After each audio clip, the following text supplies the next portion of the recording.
Wow. He muted himself on the intro. Yeah, do you know why? I realised just as we were about to go live that all of the sound from the currently playing YouTube video, because I can't mute it when the YouTube video hasn't started yet, and it was going to blast out the speakers. If you're on Edge, mute. You can mute the tab. Yeah, I should have done that. It wasn't instinct. Instinct was just mute. So everyone didn't get a loud blast.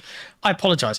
Hey everyone, welcome to the latest episode of the DayOne show, our lovely episode 303. It's a podcast. It's a show thing. It's all about video games, which these days apparently is very serious business, Nick. Very serious business. Ultra serious. We are a fiercely independent and community-driven publication made up of very unprofessional video games news aggregators and reviewers, not journalists. No. It's all made possible by you lovely lot. So big thank you. Not at all. At all. Big thank you to all of our patrons and members, especially to our MVPs, executive producers, our grand benefactors, Croat56, Assassin and Kevin S, and of course our wonderful CEO, Torn Raptor. As per usual, I am joined by the lovely special Nick. G'day everyone, how are you all? Oh, Welcome to World War III. I'd like to formally welcome you all. I've been watching my parents sit just looking at the news after they watched a comedy, just like, what the fuck? What the fuck? Oh, I woke up to it this morning. Man, and Jesse's here too, and I want to continue the story. Hello. Hi, Jesse. Continue your story. I was working with Predrag this morning on DayOne's big membership tech upgrade thing. It was very I cannot play nerve-wracking. Apologies, anyone watching live. I cannot play these alphas. They destroy OBS. So I'm going to get rid of them. Yeah, maybe just don't play those right now. We'll figure out a small you know what? version. It streamed fine. It messes up my preview. Hey, I'll take it. Whatever. Here, have the other one. Okay, cool. But yeah, we were doing all the tech upgrades, and then he was like, I'll be right back. And I was like, what's going on? And he's in Kuwait, which is he had bombs going off 30 kilometers from him. And it's like, yeah, this is terrifying. But, it's not as serious as video games. I think we can all agree about that, Nick. Oh, no, not at Come all. on. This is where the serious stuff goes down. Yeah. We've got to get answers. If we're talking video games, it's completely worth losing your shit over and getting frustrated. Yeah. It's very much so. Just don't let it boil over, mate. All right, just keep yourself calm. I'll try. Keep yourself calm. I'll do my best. All right. Keep things light. My best. Keep things fluffy. Light and fluffy. Light and fluffy, light and fluffy, like a Windows. piece. Yeah, light and fluffy like a Windows Central interview. Hey. Oh, I feel like it's going to get spicy tonight. I don't know why. Apparently, I feel like we're all feeling a little bit on edge, a little bit on the spicy side. But hey, before we get spicy, let's talk about those very serious things that are very serious. Video games. They're quite fun, apparently. Sometimes, when they're not very serious, they are occasionally distracting and a good time.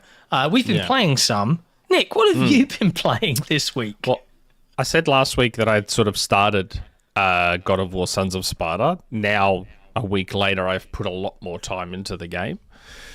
So I have a little bit more to say. I have a few more thoughts on it. So God of War Sons of Sparta is a very interesting video game because there's a lot it does wrong, right? So there's a lot of stuff about this game that you wonder why those choices were made, this, that, the other. But let me just say up front that despite everything this game does wrong, I'm really enjoying it. I'm actually really liking it. Because the core tenet of a Metroidvania has been executed well here. It's still, I still like the Metroidvania-ness of it. So I just created another fake word from a fake word. But, most of the reviews that have given it 6s and 7s are probably accurate overall, probably. You know, like, as a Greek person who apparently is not in a position to speak on Greek affairs and how it relates to the Mediterranean region, apparently. Get off Twitter. It was quite frustrating hearing these American accents using Greek words. I'm not going to say I was offended by it. I wasn't going to say I was offended by it because that's whatever, but it was like cringy and was hurting me inside a little bit. Like hearing him say Vasilis. I'm like, you didn't just have some Greek mates that you could have just said, hey, dude, can you come for a couple of hours and just say these Greek words? Well, and also, like, it's a, you know, the friend that, like, is a little bit of a pushover, a little taller one they talked to a few times? That's Jack Quaid. If you know the Really? yeah. Wow. It's weird that they have grown men doing all these young teen boy voices. I guess it's easier than trying to work with kids, but they sound like guys using voice changers. Yeah, but my thing is, like, I don't understand, like, here, I'm sorry, I'm going to get a little slightly off tangent here, but I never understood why Americans are the only people who keep their accent when they speak Greek. It is the weirdest phenomenon I've ever seen in my life. So everyone else, no matter where they're from, when they speak Greek, they just sound Greek. We all sound the same. Aussies, Brits, South Africans, Japanese. It doesn't matter. When they talk Greek, they sound Greek. I can tell you why. It's a survival instinct. Like, it was very much sound like you are from here. Don't sound like you are from somewhere else. So everyone tries very hard to get rid of their accent. Especially back in the 50s and stuff with McCarthyism. Like, I used to work in retail and one of my bosses was South African. And, you know, she said to me, she goes, my best friend Andreas is Greek. And I was like, oh, cool. And she's like, I'll tell him to come and introduce him to you. And I was like, oh, okay. So Andreas came and he started talking to me in English and he had that unreal South African accent that they have in English. Like, I love that accent. It's like a classier, nicer version of the New Zealand accent. And then we started talking Greek to each other and he just sounded Greek. Like, we both sounded exactly the same talking Greek and it freaked me out. But whenever I hear Americans talk Greek, they keep their American accent and it is bizarre. They're the only ones that do it. So it sounds really jarring to hear it in this video game when they're trying to say these Greek words and it's like, yeah, it's weird. Again, it's nothing deal-breaking. It's not something that's going to make me hate a video game, but it's something that's difficult to not notice. The combat isn't the best, which is a little bit important for a game where the combat is such an integral part of the game. I feel like the controls in general could probably afford to be a bit tighter in a game that's a platforming Metroidvania. Yeah, to be expected. Yeah. I'm also discovering quite quickly how obnoxiously long this game is going to be. Like, I like, as someone who likes to complete his Metroidvanias. Oh yeah, you're going to play it wrong. No. I'm playing it right because I realized quite quickly how long it's going to be. Oh, okay, good. So I'm like, okay, I'm not going to play this game the way I normally play a Metroidvania. I'm going to do it the right way, which is get to the end and get everything and then go back. Mm-hmm. Because this game it's obnoxiously long. Like, I messaged my friend who bought it for me, Masayed, and I was like, bro, why is this fucking game so long? He's like, yeah, man, it's fucked. I'm like, how long is it going to take me to 100% this?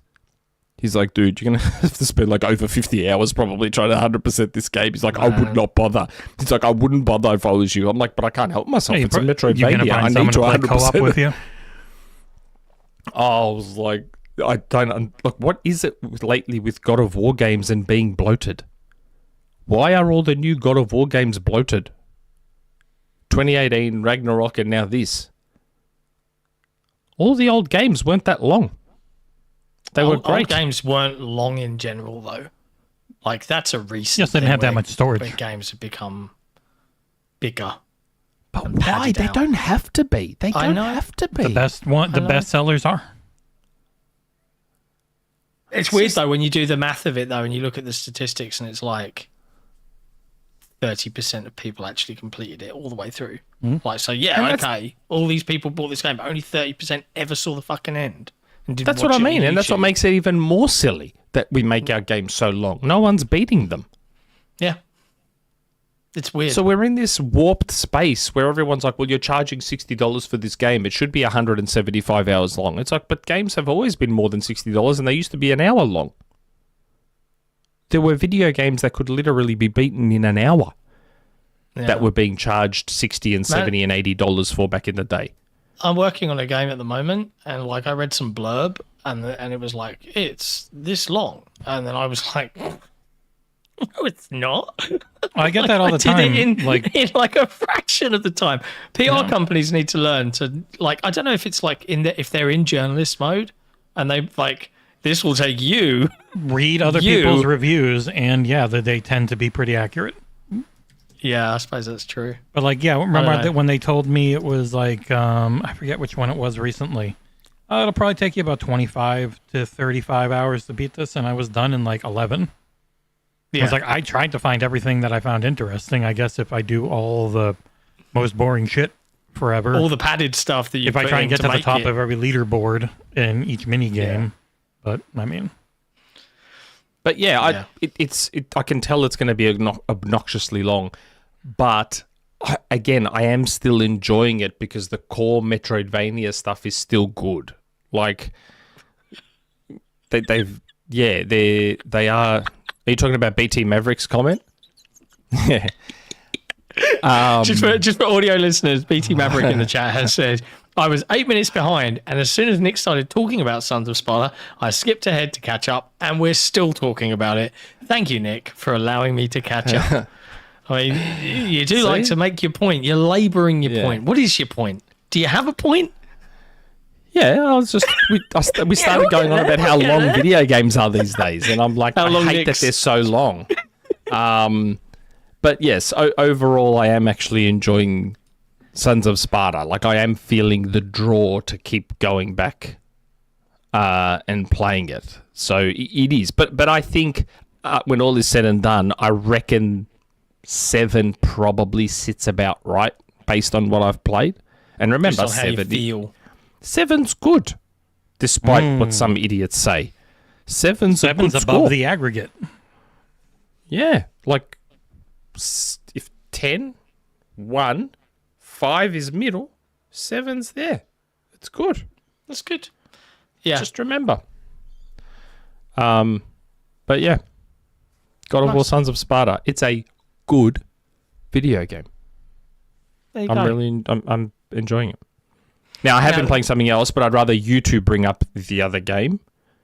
Yeah. The other video game, Jesse especially, has played fully. Yeah. I mean, I haven't played. Oh, haven't you? You've both played. No. Okay. Horror game. Me. Oh, yeah. Not my jam. Not my jam. Okay. I'll pass. But you guys have been playing Resident Evil Requiem. With heavy stalker mechanics throughout the entire thing. I don't like being chased. I fear being chased. I don't like it either. This is the best implementation of stalker mechanics because when they show up, they are not cheap feeling. I never felt like in Resident Evil Requiem, which my review went live this morning, nice and late. Sorry about that, folks. It's MSN's fault, in case anyone wants to know. Yeah, it's not our fault. Yeah, we have a solid relationship with Capcom, which will piss off people who really hate me. But I'm sorry, it's true, we do. Keep an eye out for some reviews coming soon. Yeah. But yeah, Resident Evil Requiem's amazing. Like, it is an excellent game. It's excellent survival horror. I beat it in, it said 8 hours, but my actual Steam thing said like 11. So I beat it around 11 hours, doing a lot of stuff. I know Ains did everything and got all the upgrades, and he was like 18 hours. It's just awesome. It's one of the best looking things I've ever seen. It looks great on console for 99% of people. It does look phenomenal, I have to say. Like, I was watching your video review at 7 this morning. Oh my God, after you'd uploaded it. That part, where she just crawls out of the roof. I just got there last night and I was like, I can't play this anymore. Nope. She's really easy to avoid, but also there's other parts where she's harder to avoid. It is a really good mix of survival horror when you're playing as Grace Ashcroft, the dual protagonist. This takes the dual protagonist thing they tried in 6, so that was like 3 or 4 storylines. In there, I jump between console and PC. And I think, and that's PC at Ultra everything, like every setting maxed out on my 7900 XTX, getting 100 FPS locked almost, at 4K with quality FSR. Like, it's an incredibly well optimized game, which is why it's a little annoying that it's a fine, nothing special Xbox port, where it very much felt like they said, this is how it runs on PS5, near 60, we'll take these settings, put it on Series X, it's a locked 60 now. We'll call it a day. They put a lot of time into Switch, into PS5, and into PC, because the ray tracing, it's an engine built on ray tracing now.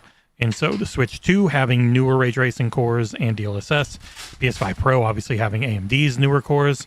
It just looks fantastic. It is a game built for that. But I think for most people, it's going to be just fine on Series S or Series X overall. So as Grace, it is... It is good looking on Series X. I was playing it on Series X. It is good looking. I think that... Why does Grace's face looks a bit weird? The lighting in certain scenarios doesn't work right without ray tracing. Like, it looks off, and people call it, especially when they're wet in the rain. It looks very waxy weird. Look, innit? Yeah, at certain points, but on the whole, it looks fine. You can always find weird screenshots. It's interesting that you chose, so you did what they recommended, right? Which is Grace in first person, Leon in third. Mm-hmm. I went the other way. I did Grace in third, Leon in first. Leon has fights against like 30 people at once sometimes, and the third person really helps. Well, one thing I was about to say that I've noticed, because again, I'm not far in. I've only done the first Grace section, the first Leon section, and now I'm back at Grace in the hospital. So I'm very early. So my thought process was, well, let's get Leon in first person because that's the action guy. And I think for shooting a lot of people, an action game, first person works better than third. So I was like, I'll put Leon in first. There's enough melee where I think third person helps. Here's the problem. The first person mode's not very good. You're on default settings, right? No. You didn't change any of your controller settings, did you? I did. Okay. I changed to linear. For the thingo, so it was a bit faster. The main one is dead zone. So depending on your controller, their dead zone is very high. I reduced the dead zone. Yeah, you got to get that down, and then it feels okay. Yeah, it's. I understand now why they said Grace first person. I now that I've experienced the first person mode, I understand why they've said put Grace in first person, because Grace it's not an action game with Grace. It's slower. There's less enemies coming at you. Where because Leon can have so many enemies, the first person mode's not agile enough to deal with it. So I think that's why they tell you to put Leon in third. So I may have to switch him. Mm-hmm. And it works. I think it works pretty well. Yeah. But so far, super early, and I was in the scary... I was playing with my headphones, and I was in the hospital, and that giant fucking monster lady came out of the roof, and I literally did that meme, that PT meme, where I just went... Quit out, uninstall. I mean, I didn't uninstall it, but like... You did take one of our few codes, so you do have to play through it, or else I'll never give you a code again. I'm going to, but that's why I asked you before the show. You're on casual. There's no one-hit kill. There's very few one-hit kills. There's a couple things where if you get just run through by something, you'll die. But like with her chase scenes or stuff, sometimes she has to hit you like 5 times when I tried it on casual before she kills you. So it's fine. You can circle around her and get to the light and be okay. The Grace gameplay... Oh, so I should keep the lights on. Yeah, she gets burned by the lights. That's why she doesn't chase you into that room. Don't worry, they will break the lights too. So you'll think you're safe, and then you're not. And the sound design, top tier. It's because I ran back into the room that had the screwdriver. She chases me in there. I hide behind a thing, and she comes right close, sniffs around, and then walks out. Yeah. And I was like, okay, cool, I'll come out. And then I went to go down that hallway again, where the light is, where the horse statue was, and she came back out again. So I just fucking bolted, and I was like, I went back into that room again. She came in, sniffed around. You gotta go to the room with the light. She'll try and get in with the light. Which room with the light? The very first one you started. Oh. Just down the hall. Yeah. And then she'll try and get in there. She'll get burned. The next time you try that, though, she'll pop the light, and so you got to run, you got to book it, you got to do circles. Because you can just circle in that room where you get the screwdriver. And then you just get around her, and she's in the room, and you run, and then you go back down the hallway. Gameplay. Yeah, it's easy. She's pretty. It's a really interesting game in the sense that they found, especially with it starting out as a co-op open world game, and then that all getting thrown away, taking what they had made, because as you see and as they've shown, you're right on the outskirts of Raccoon City to start with. At the Edgewood Hotel, eventually you work your way into Raccoon City again. The first half is mostly Grace and all the stuff you've seen in the hospital. That's survival horror, and the Leon stuff is kind of coming in, and after you've struggled so hard as Grace to get through it, Leon just bursting through and bashing everything to death incredibly quickly. Awesome. Then the second half is mostly Leon in some of the most insanely over-the-top action shit. The Grace gameplay separates itself where she has a gun. It's super weak. At first, it takes like 7 shots to kill someone with a headshot. Once these burster guys show up, it's almost impossible. But instead of that, being a smart lady, she uses the injectable system for blowing zombies up that the doctors there had come up with. So you can sneak up behind them, or if you stun them with a headshot, you then stab them with this thing that you make from a mix of infected blood and parts that you find. And they just blow up and they never come back. It's great. Captain Logan, nothing I said was spoilers, dude. It's like the first half an hour of the game. Because I said you go to spoilers. The game's literally showing the RPD and showing that you're at Raccoon City the entire time and everything. Capcom revealed. It's the Capcom cover. Revealed Raccoon the cover City. of the game is the RPD and Raccoon City and shit. But if you want to avoid that, like nothing in the story, nothing in the characters, nothing there. None of the motivations, anything like that. But to be able to give you the base idea of what the game is, it is impossible to not talk about the differences in their gameplay and stuff. So I feel like Resident Evil 6 fans would feel aggrieved by this game. Or happy. Resident Evil 6 fans would feel aggrieved. Like, people that loved Resident Evil 6 was sort of mocked, and Resident Evil 6 was seen as like the shitty game of the series. This game seems like the evolution of Resident Evil 6, and it's like arguably going to end up being the best-selling Resident Evil game. Well, it wasn't just Resident Evil 6 did it really poorly. Like, it had interesting ideas, but then couldn't, like, it wasn't actually any fun to play. Like, the Leon action stuff was full of awful one-hit kills and didn't feel great. Like, and had dumb story. This game's story is all right. The voice acting's really good in this one after it wasn't great in 6. Like, this is a far superior product in pretty much every way. But you know what all this makes me want? Like, I can't wait for the Resident Evil 5 remake. Yeah, that was actually. That's one of the only Resident Evils I think I've ever played all the way through. It's my favourite one. It's my favourite one. Blowing shit up. Until Resident Evil 2 Remake came out. So Resident Evil 2 Remake became my favourite. But prior to that one, of the old, like, prior to when they started remaking and remastering them all, Resident Evil 5 was my favourite. I absolutely love that game. And I'm very much looking forward to when that remake happens. That's going to be cool as fuck. But, yeah, Requiem is good so far, quite scary, which made me just jump out quick last night, so I'm going to have to go back again after I finished my review, or finish the game I am trying to review, which I can't talk about yet. I don't think I'm even allowed to mention that I am reviewing it, am I? You never know. They don't say you can, so I normally err on the side of not saying it. Yeah. Yeah. What score did you give it, Jesse? I gave it a 9.5. Really? I did. It's my favorite in the series, which I don't like. I mean, it aligns fairly well with the rest of the industry as well. In terms I'm not far off. What's it sitting at on Metacritic? 88 or 89, I think. Really? Okay. Mm-hmm.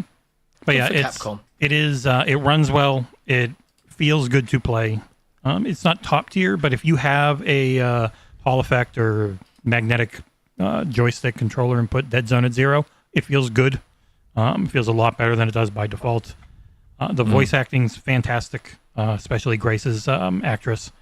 It's so gross how she touches the toilet with her hand there. She's an interesting character. She's very, I would say, autistic coded, but not in like I feel like somebody in Hollywood trying to win an Oscar way, where it's like over the top and ridiculous. It's just more some tics and some nervousness and some weird stuff, but still a functional human being, not in the way that like friggin' Hollywood will go so over the top with it all the time. Leon is a Leon. He's older. He's gruffer. It's a cool version of the character where the lines are dumb and they're cheesy, but I still really like them, and I don't normally. But they lean into it so hard where every time he does something superhuman, he just has some cheesy ass line that fits perfectly. But you got to be ready for it because it's. Do any of the zombies go diplomatic immunity?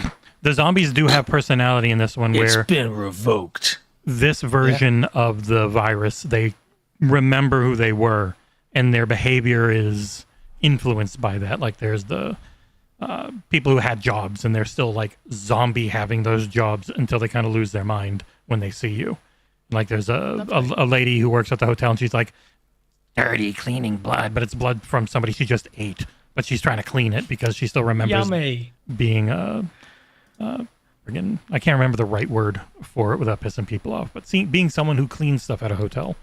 A maid, I believe it's I don't know if that's even allowed anymore, you know? Is that not allowed anymore? Who knows what's going on in this fucking world. But yeah, no. Resident Evil rules. That's the last thing I have to say. Unless Nick wants to go for another 5 I'll tell you hours. what else rules. TiberiusMonk with a member for 5 months. 5 months with the DayOne podcast. DayOne podcast. Yeah. Thanks, mate. He follows up with a little super chat, Nick, super as well. chat. Just by the way. Hello, DayOne podcast. Looking forward to your thoughts on the recent Mortal Kombat 2 film trailer that came out this week. Also, great RE Requiem review, Jesse. I've not seen the Mortal Kombat 2 I have. trailer. Is it fun? Is it? It looks cool. It seems like the focus of this movie is going to be, understandably, Johnny Cage, because they've got, what's his name? Carl Urban. Billy the Butcher. Carl Urban. So when you're investing in Carl Urban, obviously his character is going to be, quote unquote, the main character, yeah. Which isn't a bad thing, because Carl Urban's great. As an actor. We have no idea what he's like as a person. And as we all discover bit by bit as time goes on, a lot of the actors that we love, most of them turn out to be not great humans. Yep. Or very so that's dumb. That's why I need to get into the habit of saying this person is great as an actor, rather than just saying Australian? They are a great person. Carl Urban's Kiwi, I think. He's New Zealand. Okay. Yeah, he is. Cool. Love him as Billy the Butcher, though. He's great as Billy the Butcher. He's so good. It's such a terrible accent. Yeah, I've still not seen the last season. It's bad, man. I'm so behind on so much stuff at the moment. It's the comic book adaptation that is the best compared to the source material, because The Boys as a comic book sucks. It is so miserable and forced edgy, and they've done away with most of that in the TV show. They are not similar, and it's very good. For them. He was great as Dredd too. Yeah, Trav in the chat, he was great as Dredd. He was great as Dredd. He was also in the Doom movie with The Rock. He was, yeah. He was in Ghost Ship. Was he? Mm-hmm. He had long hair. He was a diver. Star Trek. He's in Star Trek. Mm-hmm. He was in Trek. He's been around, hasn't he, Carl Urban? He has, Carl Urban. He's in Marvel. He's in Lord of the Rings, baby. Thor, Lord of the Rings. Fucking hell, now that I think he's... Do you know what I mean? Dude has the spectrum covered. Like, he is Holy shit. Yeah. Holy crap, yeah. Everything. Fucking hell. I've been playing a side-scrolling brawler this week, Nick. For a review. Yeah. Wow. A final review. Towerborne is out as a 1.0 on Game Pass. I had a confused moment there. I'm like... yeah, you were like, what? That's my job. I'm like, is John reviewing my game because they think I won't get it done? It's just in case. I was like, what? No, I was pleased. So I reached out to our friends at Microsoft PR, Xbox PR, and was like, hey guys, when's 1.0 coming? Can I speak to the developers about this journey again? We've had them on a couple of times, right? We've interviewed Stoic's CEO, Tricia Stouffer. We've interviewed the game director, Dan McLaren. And it was going to be Dan again, but then they were like, hey, actually, you can speak to the design director if you want. And I was like, yeah, I will speak to the design director. I'll have a puffball interview with the design director. Yeah, I did have a puffball interview. Nice fluffy questions. Why didn't you chase them down and be like, what happened to your funding with Microsoft, huh? Yeah, right? Yeah. I mean, you could read between the lines a little bit, I think, in some of the conversation we had. It was a good conversation because what I wanted to understand as I started to tackle the game again, and for those that didn't know, when Towerborne was announced in 2023, I think, or it might have been 2024, I might be wrong. It was announced as a free-to-play live service action brawler. Now, fast forward to the year 2026, does it sound like a good idea to release a live service game Probably not. Now? So, I think they went into early access on Steam, then they went into early access on Game Preview with Xbox, and I think someone at some point came to a decision, and this is me just inferring and reading between the lines, and they elected to, speaking to Shane Markham, they were like, we listened to the feedback from the community, and the community was like, we just want this to be a game, not a job, And equally, I think the phrase she used was, we looked at the data that we had ourselves and we looked at the data that we had from our partners at Microsoft. And it was like they've stripped out all of the live service elements and redesigned it as a standalone. You play it through, it's got a campaign, it's got optional side questy things. You didn't call this out, John. They stripped out cross progression and cross play. I have to admit, I didn't look into the details in terms of crossplay and cross progression, but it doesn't surprise me considering how much they had to cut and change. Like this entire area, the Belfry, was meant to be a live service multiplayer hub where, like you would see in the tower in Destiny, you'd see just other players connecting and milling around and then going off on their own adventures. And it's still there, but it's just for you or for you and your 3 co-op buddies. And it is online co-op, it is couch co-op. And this map was originally, you would unlock tiles in a Catan-like grid, and then you would be able to progress forward doing missions, and it's all gone. You just walk up to the place that you need to get to. Like you can see the original there in the footage that we're showing. But I had to start everything again, so I played it again from scratch. But why get rid of cross progression though? I don't think they wanted to get rid of cross progression. It was the nature of the networking and the budgets that I think that they had. This is what that was the rumor they could do. That they lost funding, and essentially instead of just not having the game ever come out, this was the best that they could do with what they had. Yeah, and I think as I've sat there and played it for I put another 14, 15 hours into this, and full disclosure, I'm at the final boss, but I haven't beaten the final boss yet. Right. It's a really fun game. Like, it's not the best game ever. It's just fun. And the thing I like about it the most is a lot of the multiplayer games I play more recently in life with friends is it's super concentrating. It's like, he's one shot on my ex, I've cracked him, and you're like really like focused, and it's very intense, and you don't really have any conversation anymore. And this is you're just hanging out and you're just playing an old school video game, And then every now and then it will throw some real challenge at you and everyone kind of lean forward. But most of the time you're just having chilled out co-op brawler fun. And I like it for that. You can see the stitches a little bit from where the game was repurposed in many ways.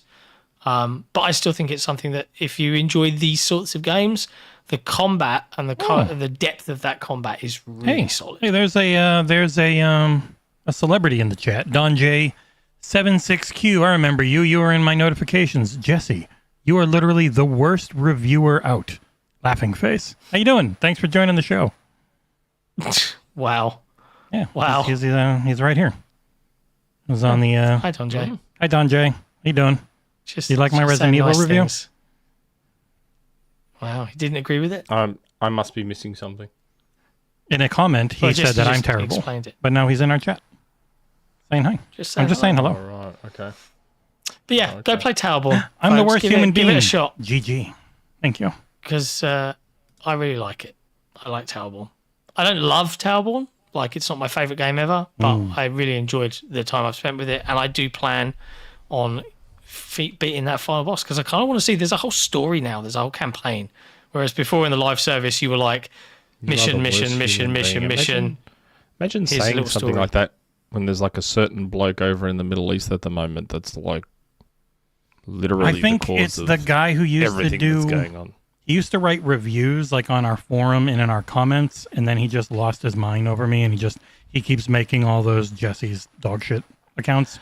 Oh, so I'm going to say goodbye to your latest one as well. Au revoir. Fair enough. It's our corner of the internet. We can do what we like. And the only other thing I want to talk about this. I don't know if you guys have had a chance. I wonder to know if the chat has spoken about it at all. How are we feeling about Marathon? How's Bungie's Marathon Server Slam going? I didn't have time to jump in and play it. It's not everyone I'm following that tried it don't seem overly enthused. That's the sentiment. That's the common sentiment I'm seeing from the people I'm following playing it. I'm hesitant to render a verdict yet, in that I think it looks far better than it did when we last played Marathon. On the surface, it did. We've said it the last few weeks how it looks like it has noticeably improved. Yeah, but I think they're like, and you can't help but compare it a little bit to Arc Raiders just because of the trajectory of both of these games. But the thing that I find that I struggled with Marathon, outside of its, and I'm sorry, Bungie, one of the worst UIs I have ever had the pleasure to try and understand what the fuck you want me to press. Outside of that problem, like that can be solved. The biggest thing I have with Marathon is that there's no feeling of hype to it. Like, and I'm trying to think of a way to describe that. Like, when you go out on a run in Arc Raiders, an example, there's this kind of animation. You're all walking in, and you shoot through, and there's a vibe, and all of the assets that have come together to make Arc Raiders what it is in terms of the feel of the world, the items you can find, the environment, the different enemies. It has an atmosphere. And Marathon has an atmosphere, but it's deeply oppressive. And, like, all of the loot that you can find as an extraction shooter, like, I know eventually there's always a purpose to everything, but, like, because Arc Raiders is based in a desolate dystopian future, right? I know what a blanket is. I know what a cat basket is. I know what wires are. But when you get something that's, like, Vault something 12++, and you're like, I don't know what that is. Do I need to pick that up over this other thing? Is this more valuable? And it's just, it feels so freaking unintuitive. And it's like the game wants to fight you.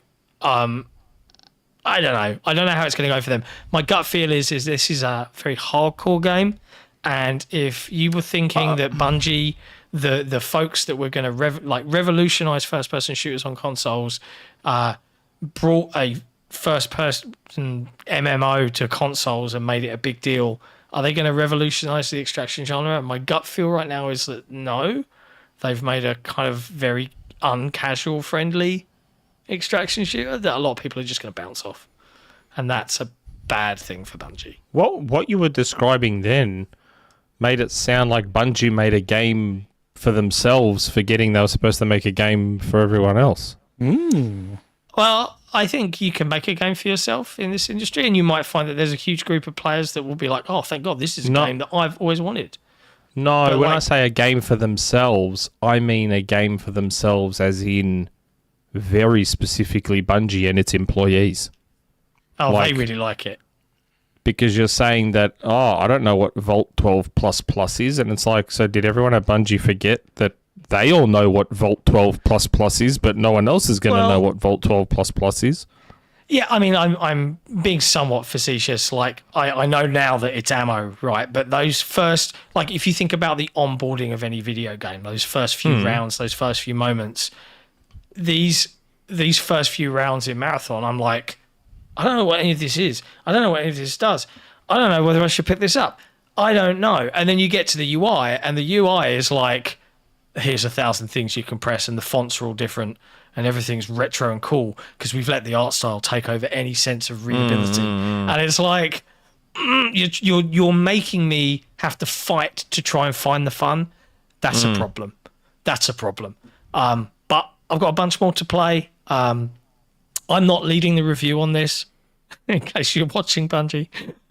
So we've got someone who's more into this sort of thing than I am, but I will be joining them to tackle this for review where I can, because I'm flying out to GDC soon. So, but yeah, I'm not sure. What does chat think about it? What is chat saying about Marathon?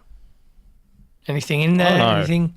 I'm seeing a lot of people in the chat talking about the UI, and they're saying, Arc Raiders. I'm like, look, Arc Raiders UI isn't also amazing. Heavily criticised by me. It's not great. Like it's probably better than Marathons, but it's they still are all PC great. first.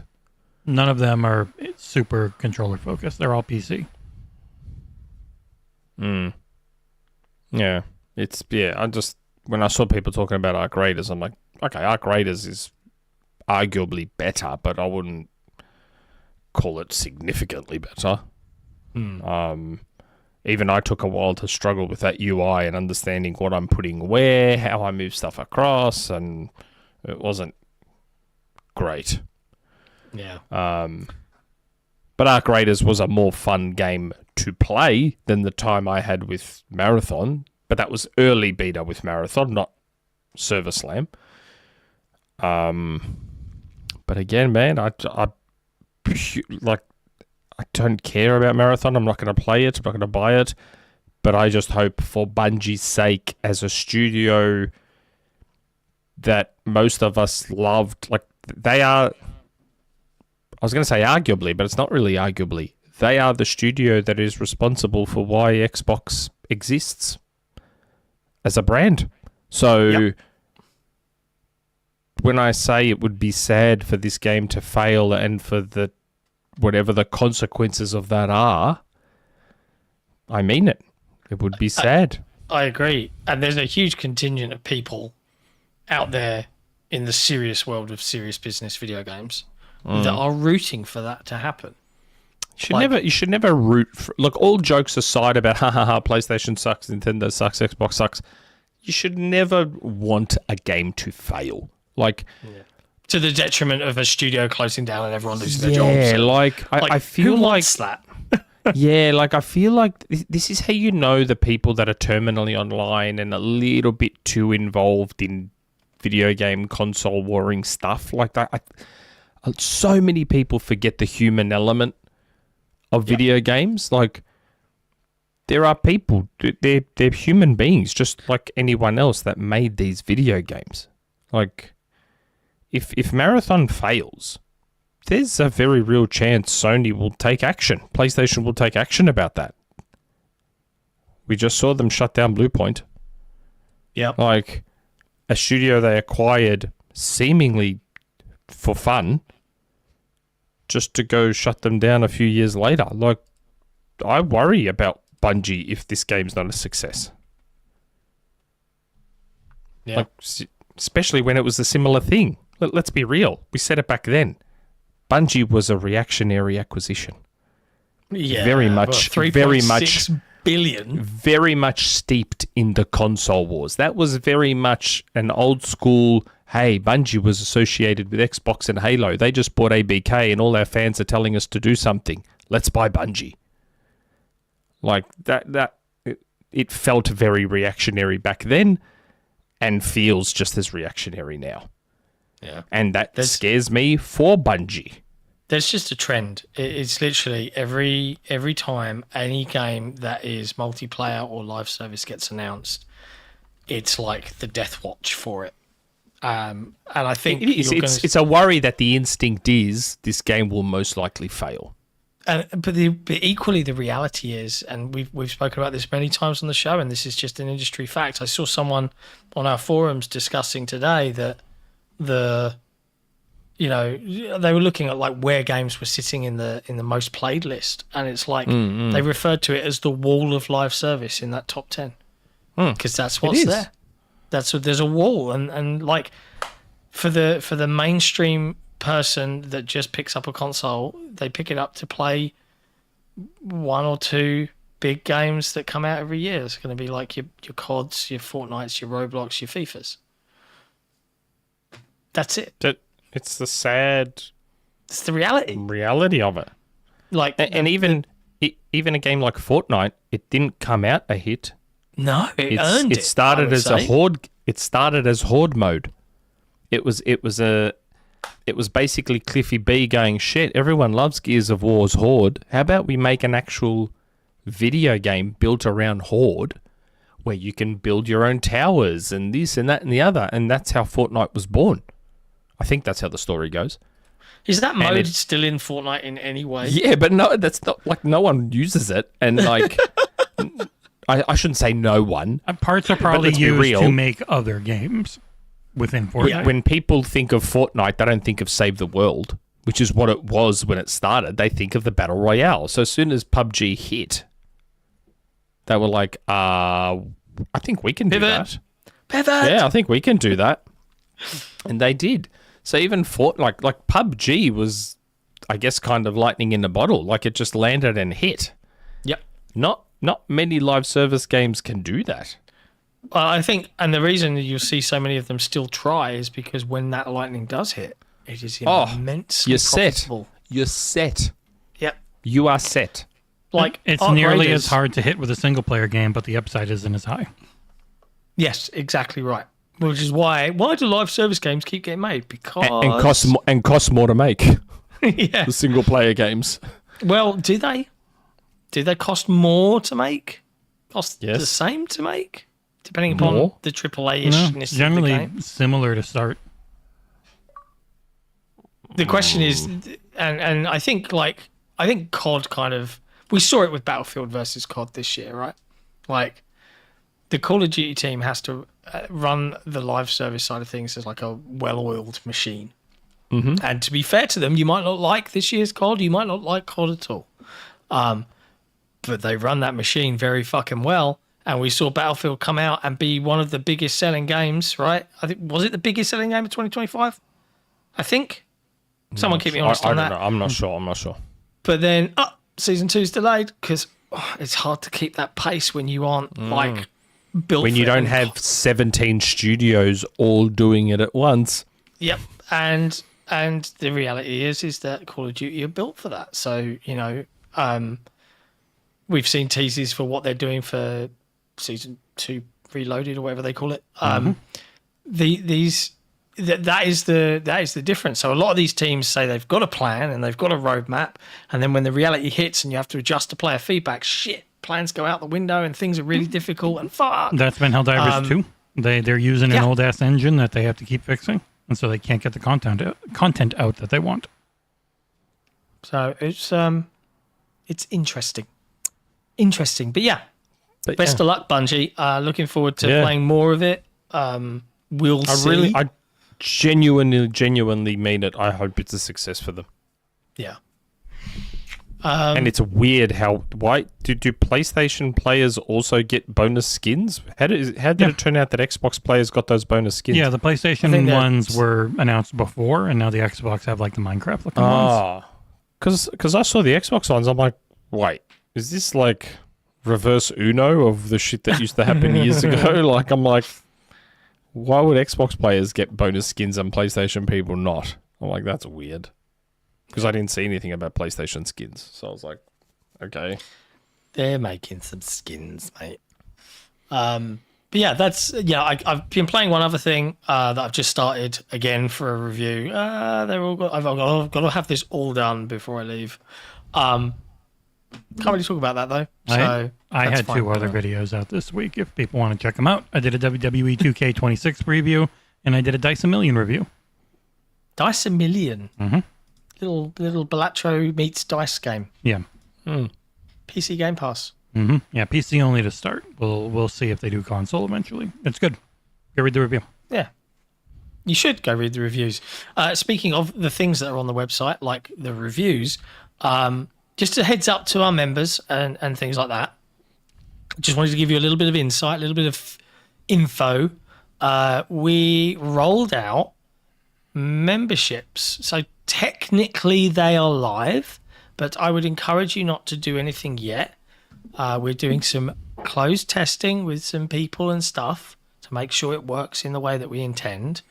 One roadblock that we've discovered for our YouTube members is getting YouTube to work with anything else, as in anything but Discord. Mm-hmm. YouTube doesn't seem to want to work with anything else. YouTube's all about YouTube. So we're just trying to find a way to let YouTube members that pay a monthly fee and subscribe to us enjoy the same benefits as standard members will enjoy when everything finally does go live and get switched on. But for full disclosure, there is a possible roadblock there. Whether we can solve that manually is one path we'll take. And things are happening in phases. So we'll get this live, we'll get this working. We're working on our members only area, so where you will be able to find your exclusive content for people that subscribe and support us directly. And the whole goal here is it'll just work. And you'll be able to enjoy everything and not have to go to other websites other than our website for your content, which is obviously the end goal here. Patreon is all linked. That side of things is all done. We're just trying to solve that YouTube problem at the moment because it's a little trickier than we thought. But there you go. I think that's all the video game news and general news stuff. We haven't done any news. Not a single news story. Any news. Nope. Any news an hour in. That's pretty. I like that this is becoming more of a trend though, where we're actually playing wonderful video games. You know what game people should play, John? Maybe this little one called Console Wars, the card game. Never heard of it. Never heard of it.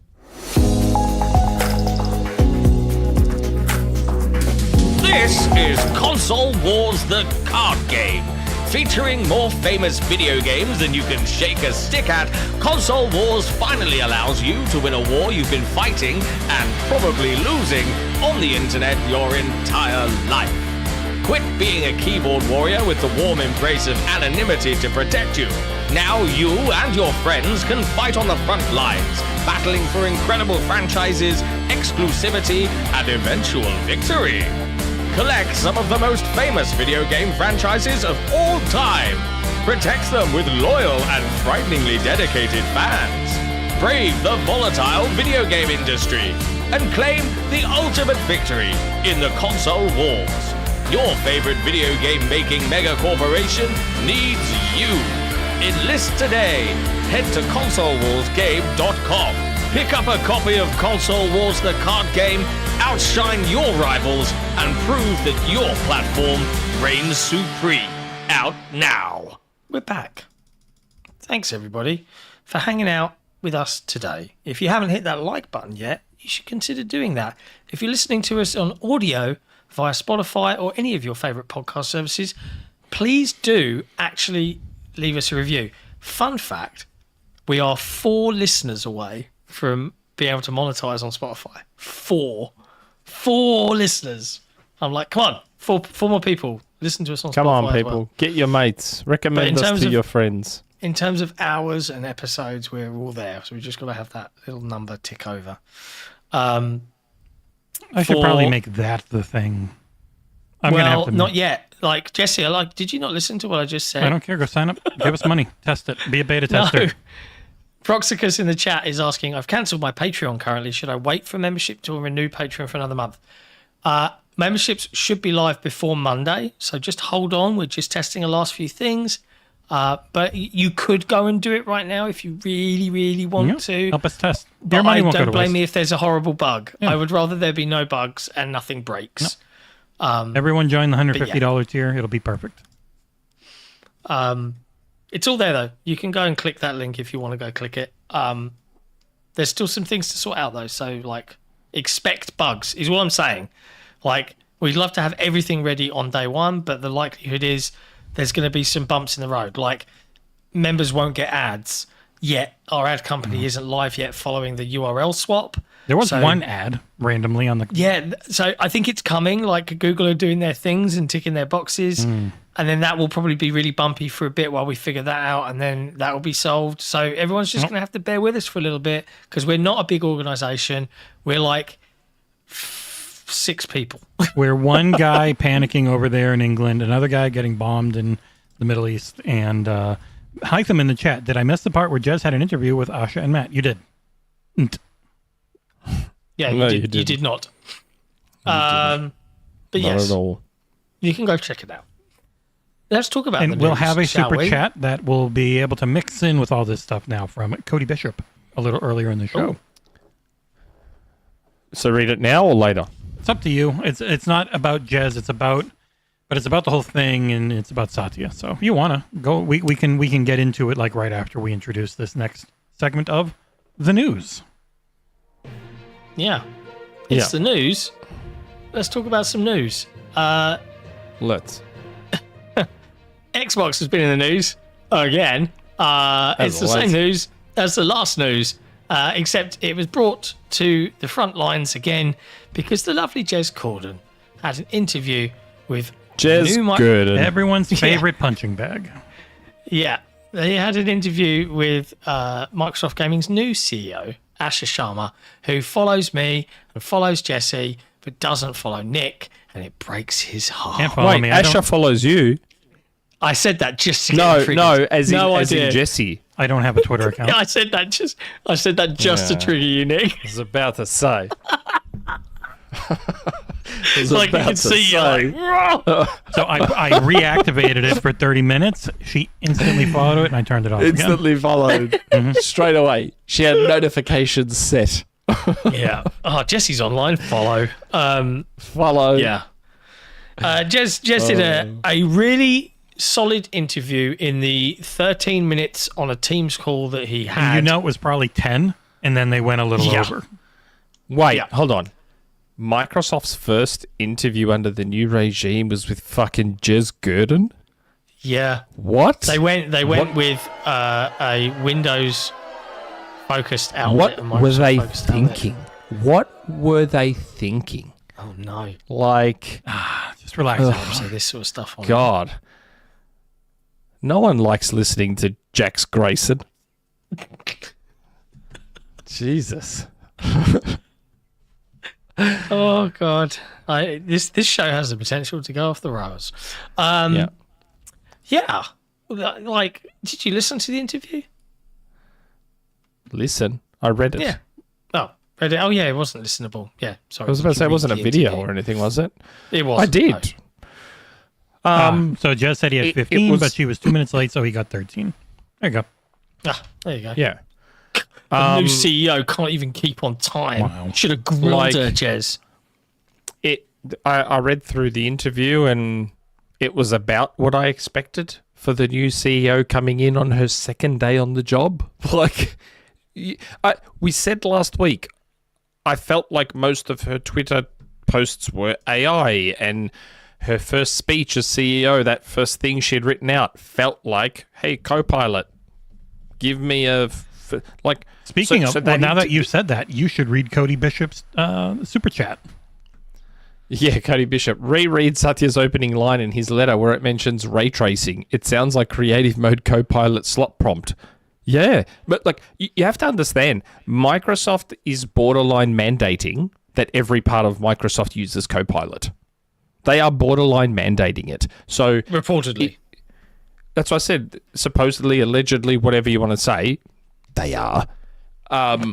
So it wouldn't surprise me in the least if everything they do, they run it through Copilot first. And that includes Asha's first statement, which is why her interview with Jez, the answers were about what I expected. And there's other things we'll get into. Let's stick to the interview first. But, like the first question, and it's a question I think everyone would have asked, was, what the fuck does return to Xbox mean? Like return of Xbox mean? And her answer was clearly an answer that showed she didn't realize what she was saying. when she said return of Xbox, was it gone away? To me, it almost felt, I don't know, I think on Twitter I was like, that feels almost disrespectful to Phil. It's like, what, so Phil didn't know what Xbox was and went away from it? Do you know? Yeah, I understand where you're coming from. It's like it's gone away, and I'm gonna bring it back, people. Yeah, it's got a vibe to it. That using that phrasing. It is 100% entirely around the idea that Xbox is dead, permeating too strongly, and they are trying to get people who are in the ecosystem to feel like we're not going anywhere. We're gonna have hardware. I know we keep saying it. You guys really don't believe it. You think we're dead. We de-emphasized the hardware too much the last couple of years. We're going to lay all that at the feet of Phil and Sarah. See you later, even though it wasn't probably their friggin' choice. Yes, it wasn't. And people say, oh, they're laying everything on Sarah. It's like, no, they're laying everything on Sarah and Phil. They're both. They both got the shit shoveled down onto them. It still felt a little more like Sarah was copying it because they didn't want to be disrespectful to Phil because he retired and was at Microsoft for so long. Yeah, they were quite happily. Happily is probably not the right word, but they weren't avoiding that conclusion to be drawn, right? That it was all their fault or that person's fault. So, and I also understand that, if Microsoft are now for real in terms of changing their attitude towards Xbox. If we take them at their word and they're for real and everything Asha said she meant, then I understand, I said before it felt a little bit disrespectful to Phil. At the same time, it's hard to promote change without change. So you can't be everything's going to be the same, guys. Enjoy the ride. Yeah, it's become difficult now for Phil and Sarah to talk about change when they've already talked about it 2 or 3 times. How many times can Microsoft and Satya and Amy make Phil and Sarah flip-flop before any message falls on deaf ears? Asha is someone new. So, in theory, there's a chance that message can land with a new person. Yeah. I feel like they used a little bit of Phil's credibility that he rightly earned, I think, in the years that he kind of took over for Xbox and was, either head of Xbox or Microsoft Gaming CEO, whichever moniker. And they, they started to wear that thin. I think that the thing that broke a lot of fans' backs was the whole, it's just 4 games, it's not a change in our strategy. Well, it was and we on this show were like, executives need to say what we brought out the line. I think Jez has also said that wasn't scripted, and that he just said the wrong thing. He was trying to couch a strategy shift as not a strategy shift, which just doesn't make any sense. It's very clearly a strategy shift. It was a bad call. So I get what you mean. She's kind of I'm gonna refocus. I think if she'd used the word refocus, return suggests it's gone and it's going to come back, whereas refocus probably would have landed a bit better. Recommit in some ways. And I get because the problem is, remember how I said her own speech, she contradicted herself? She talked about a refocus on console, this, that, the other, but then still talked about meeting players where they are, which is the old language. that's the old language of our multi-platform strategy. I think the only thing that's going to change, Nick, is that they're going to focus a bit more on console. They completely stopped and started putting all that shit in the cloud. I think cloud gets pulled back from, and console gets more. I think that's the only thing that really changes for now. Oh, look, I don't think anything much will change at all, personally. That's just me. I don't think anything will change. That's why I said don't read into too much of what Asha said. Like, she's been there 2 seconds. She has no, like, she's still learning. She has to learn the business, which she said herself. Like, right now, Asha is the Donald Glover meme of someone walking back into the apartment and everything is on fire. That's what Asha is right now. So how can anyone actually expect her to, like, and I'm not saying don't listen to her, she's lying, but what I'm saying is how can you expect her to have any genuine idea of what her plan of attack is going to be for Xbox when she's been there 2 seconds and she's walking into a little bit of a disaster area? Yeah, it's hard, right? You can't just immediately know, well, I'm going to do all these things. I need to go around and speak to everyone that's in charge of all these studios. I need to understand the broader industry. I need to understand the sentiment. There's a lot. Like, she's been brought on to take charge, but you need to kind of educate yourself before you can start swinging in and making decisions. Like, and to expect hard, definitive answers like that in 2 days of being on the job, I don't think so. And that's what I mean. Like, that's why, to me, I've seen so many people that are like, oh, Jez's interview was just nothing. And it's like, well, it wasn't nothing. Like, I'm not sure what people were expecting. Like, I find it incredibly disappointing that people's first instinct here isn't to say, wow, good on Jez for getting an interview with the new Xbox CEO so fucking fast. The first instinct is, oh, what a fucking nothing fluff interview. That's people's first go-to instinct. And I'm like, God, are we that fucking jaded and just... Mate, unfortunately, yes. This is how it seems so many people are now. Like, all jokes aside, like, I made that joke on Twitter where I had the meme of the happy face mask over the upset face. The Microsoft gaming CEO followed me on... No, I did it about Jez as well, getting the first interview with her. We're fine with it.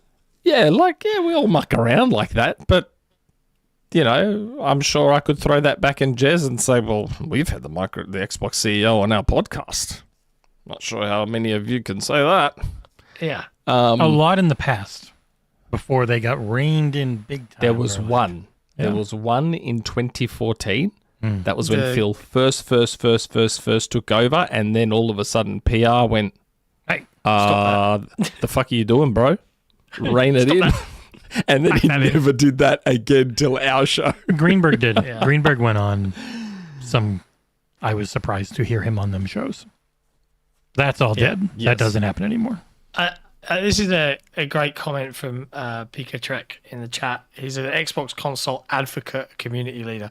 So, and I think that's the important thing here is, you know, is it a PR fluff piece or is it Microsoft wanting to reach out to the community of people that actually play on the console? Well, it all depends on your perspective. And speak to the representative of those people in that way. I think that's fair to say that is a reasonable decision to come to. I would argue that Windows Central is one of the largest Xbox Microsoft covering places. Outlets. The clue's in the name. But it's a perspective thing, isn't it? If your perspective is that you just hate everything Microsoft and Xbox, then your perspective is going to be they chose Windows Central because they're a bunch of fucking shills and fuck them. If your perspective is that you just hate Xbox and hate Microsoft. If we could attempt to be diplomatic for a second, the perspective that now we can take the cynical perspective and think that in Microsoft's head, they were like, let's go with the outlet that has our name, Windows Central, because they'll be fucking whatever. That's the cynical outlook. The other outlook is right now Microsoft has lost the mainstream and are even slowly losing the hardcore. Now, from a purely business perspective of Xbox, surely you go after the hardcore and retain them before you speak to your fans first. Before you even think about going for the mainstream. So if you're going to go for the hardcore, you would most likely pick an outlet that speaks to your hardcore and represents, quote unquote, your hardcore. I would argue that Windows Central probably does that better than, say, Kinda Funny or IGN or any of those outlets. They are more mainstream outlets.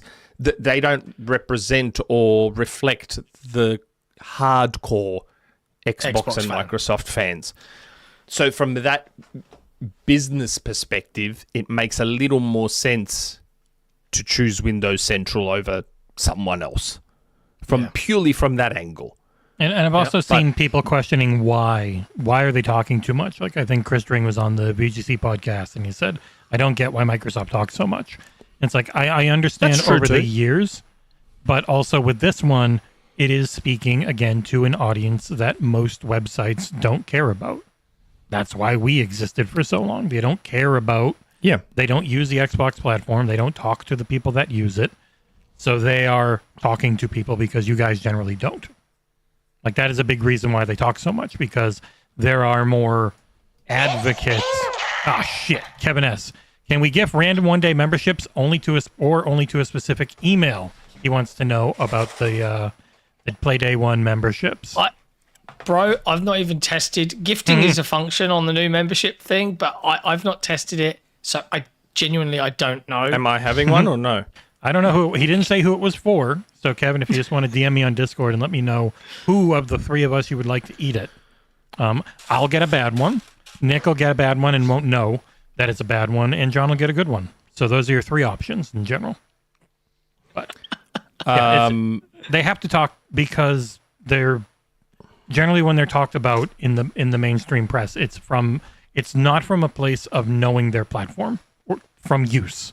From like they'll know the business, and sometimes they know the games that are coming out, even though I have again seen people saying no games again, and I'm like, okay, that's just wrong objectively. They've had a lot out. Maybe you say they're all bad.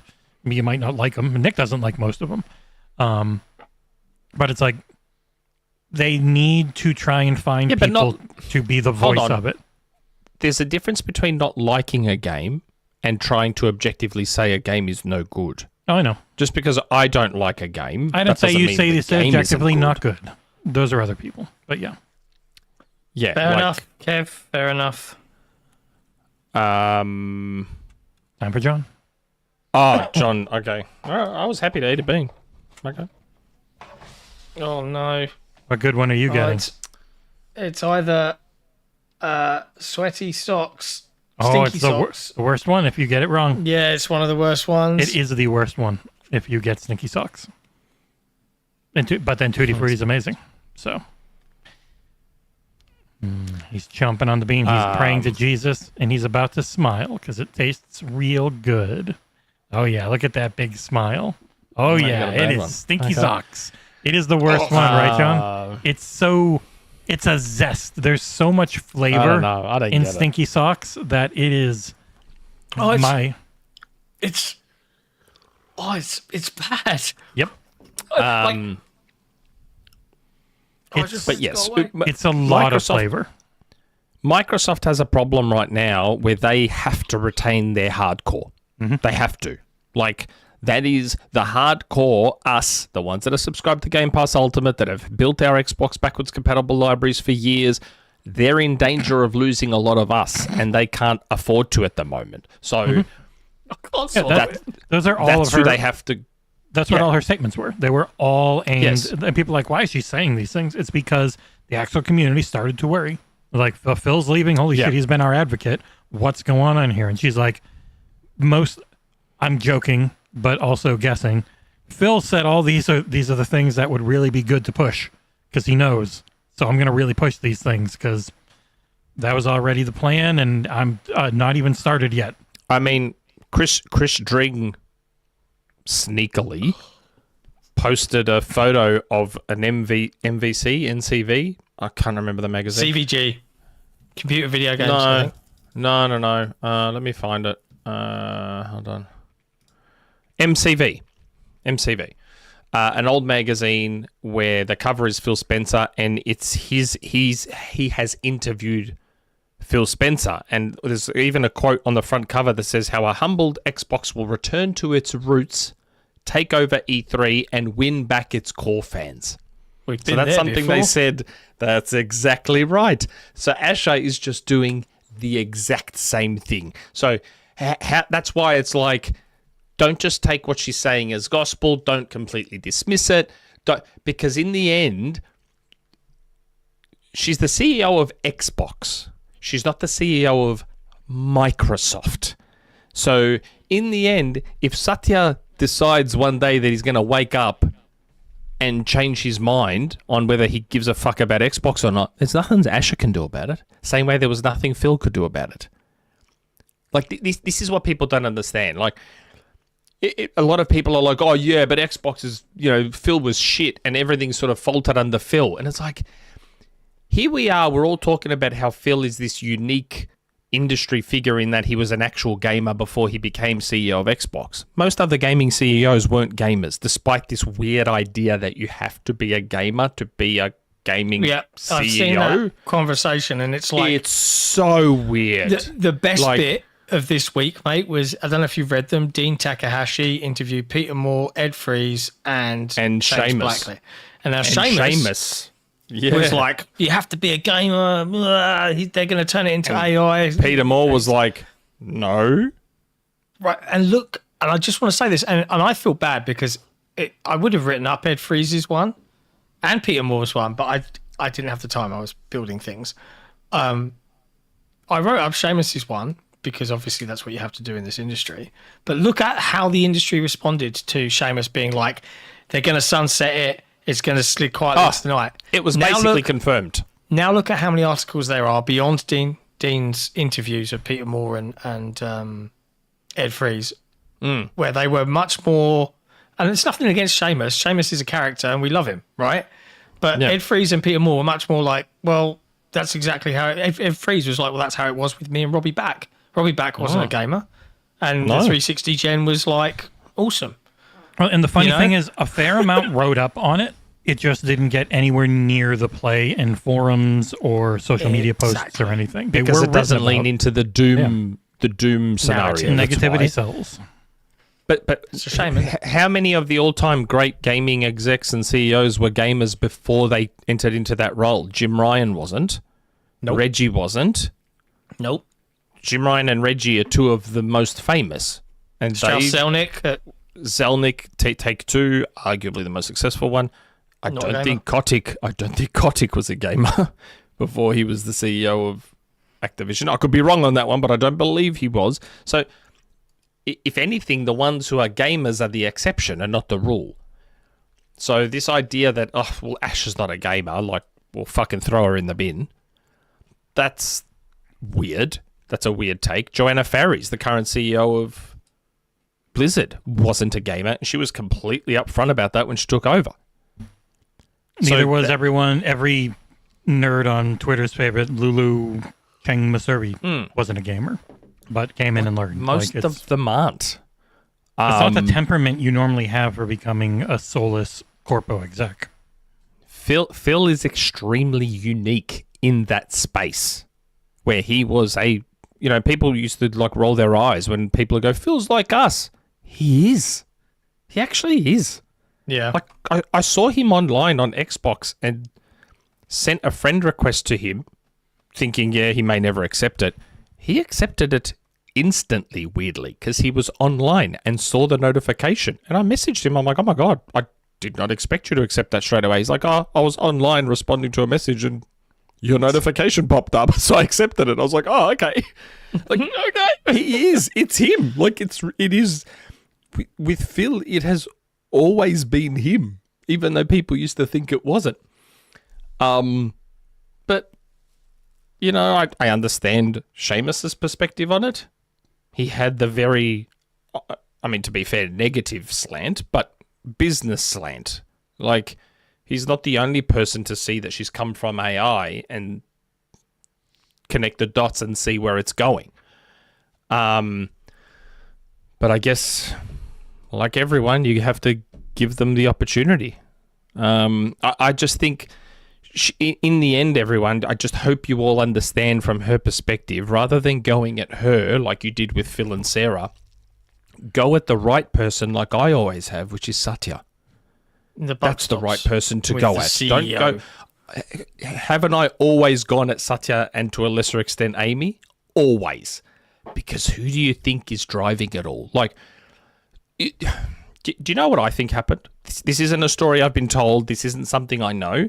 This is me piecing together little bits of inside information, little bits of what was revealed in the FTC, little bits of talking to various people, and just having a basic understanding of human nature.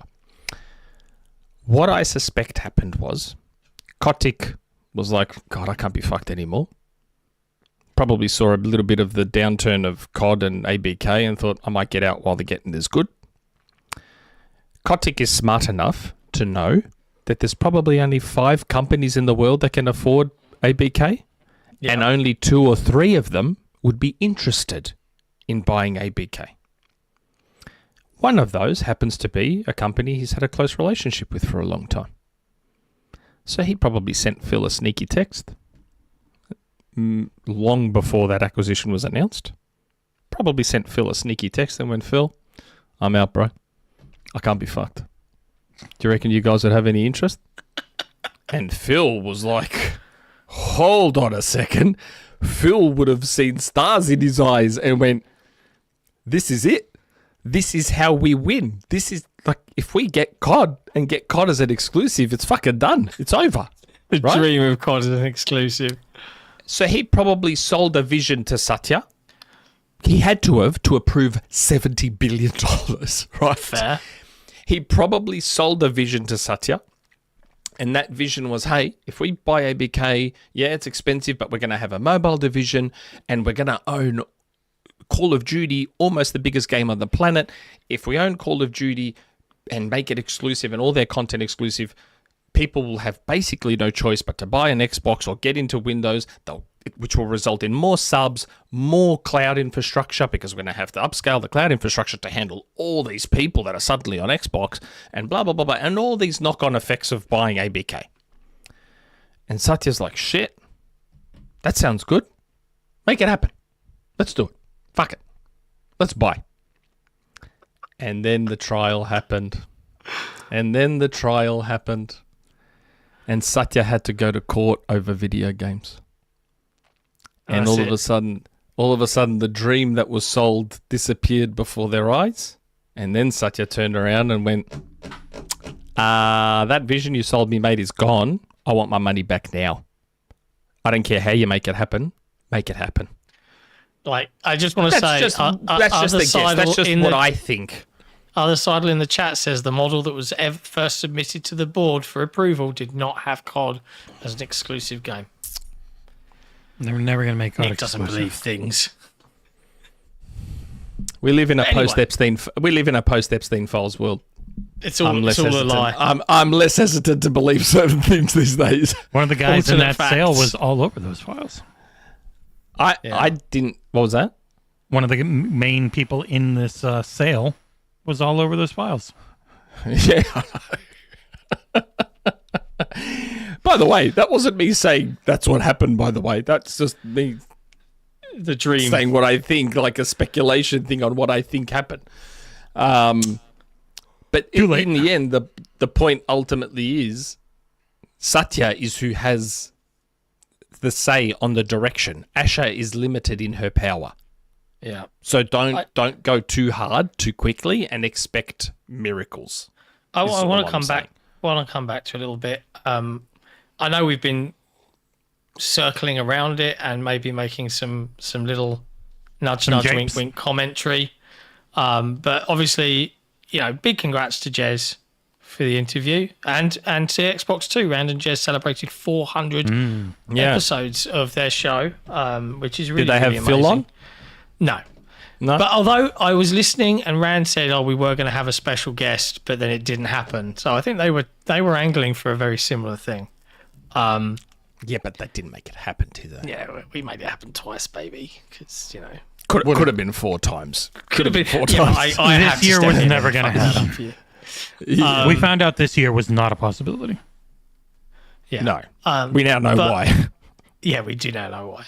But I want to the other thing that caused Jez's interview to hit the stratosphere was the reaction from the media to it. Here we go. Right? Yeah. Some people weren't happy, were they? They just got that interview.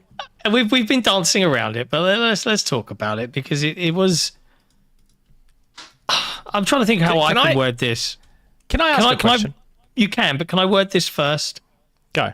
Can I just and then you can ask the question. It might be linked. It might be the same question. I don't know. But as a team that have been working as hard as we can in this space, I think it's fair to say that at most things we often don't feel welcome. Yes. I think that's that's not to everyone, and the people that are welcoming know who they are, and they're awesome people. They're named Jeff There is Grubb. a contingent. Yeah, Grubb came on our show when we were fucking nothing, and he still comes on every Christmas. And he used to be on a lot of other nothing shows, and he doesn't go on those anymore because they're bad people. Yeah, co-owner of Giant Bomb helped us out when we still makes time for us. Still makes time for us. I give Grubb all of the love in the world because that dude is a dude. MVG the same. Yeah, absolutely. But there is a general feel, and you can either feel it in commentary, or you can feel it in snide remarks, you can feel it in tone that we didn't count. We're not inclusion in things hey. Come join us, fellow independent. Not you. No, you go away. We're not part of the clique. We're not part of the clique. Okay, I have to. It's a clique. It's a clique. We just say clique here. Okay. It's probably a French word anyway, so who cares what England says? Anyway, it would be a French word, clique. Yeah.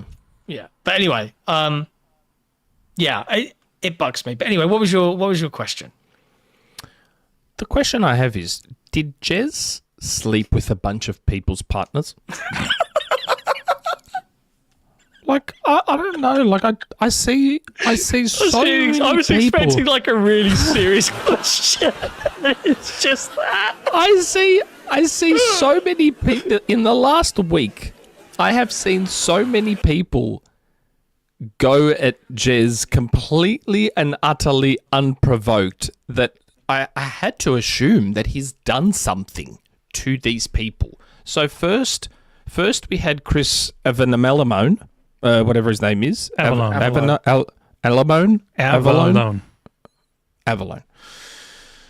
First we had Chris Anemone, who came out and just randomly shit on Jez. And I'm sitting there going, geez, bro, that feels mean and needlessly unnecessary, especially for someone with your recent history.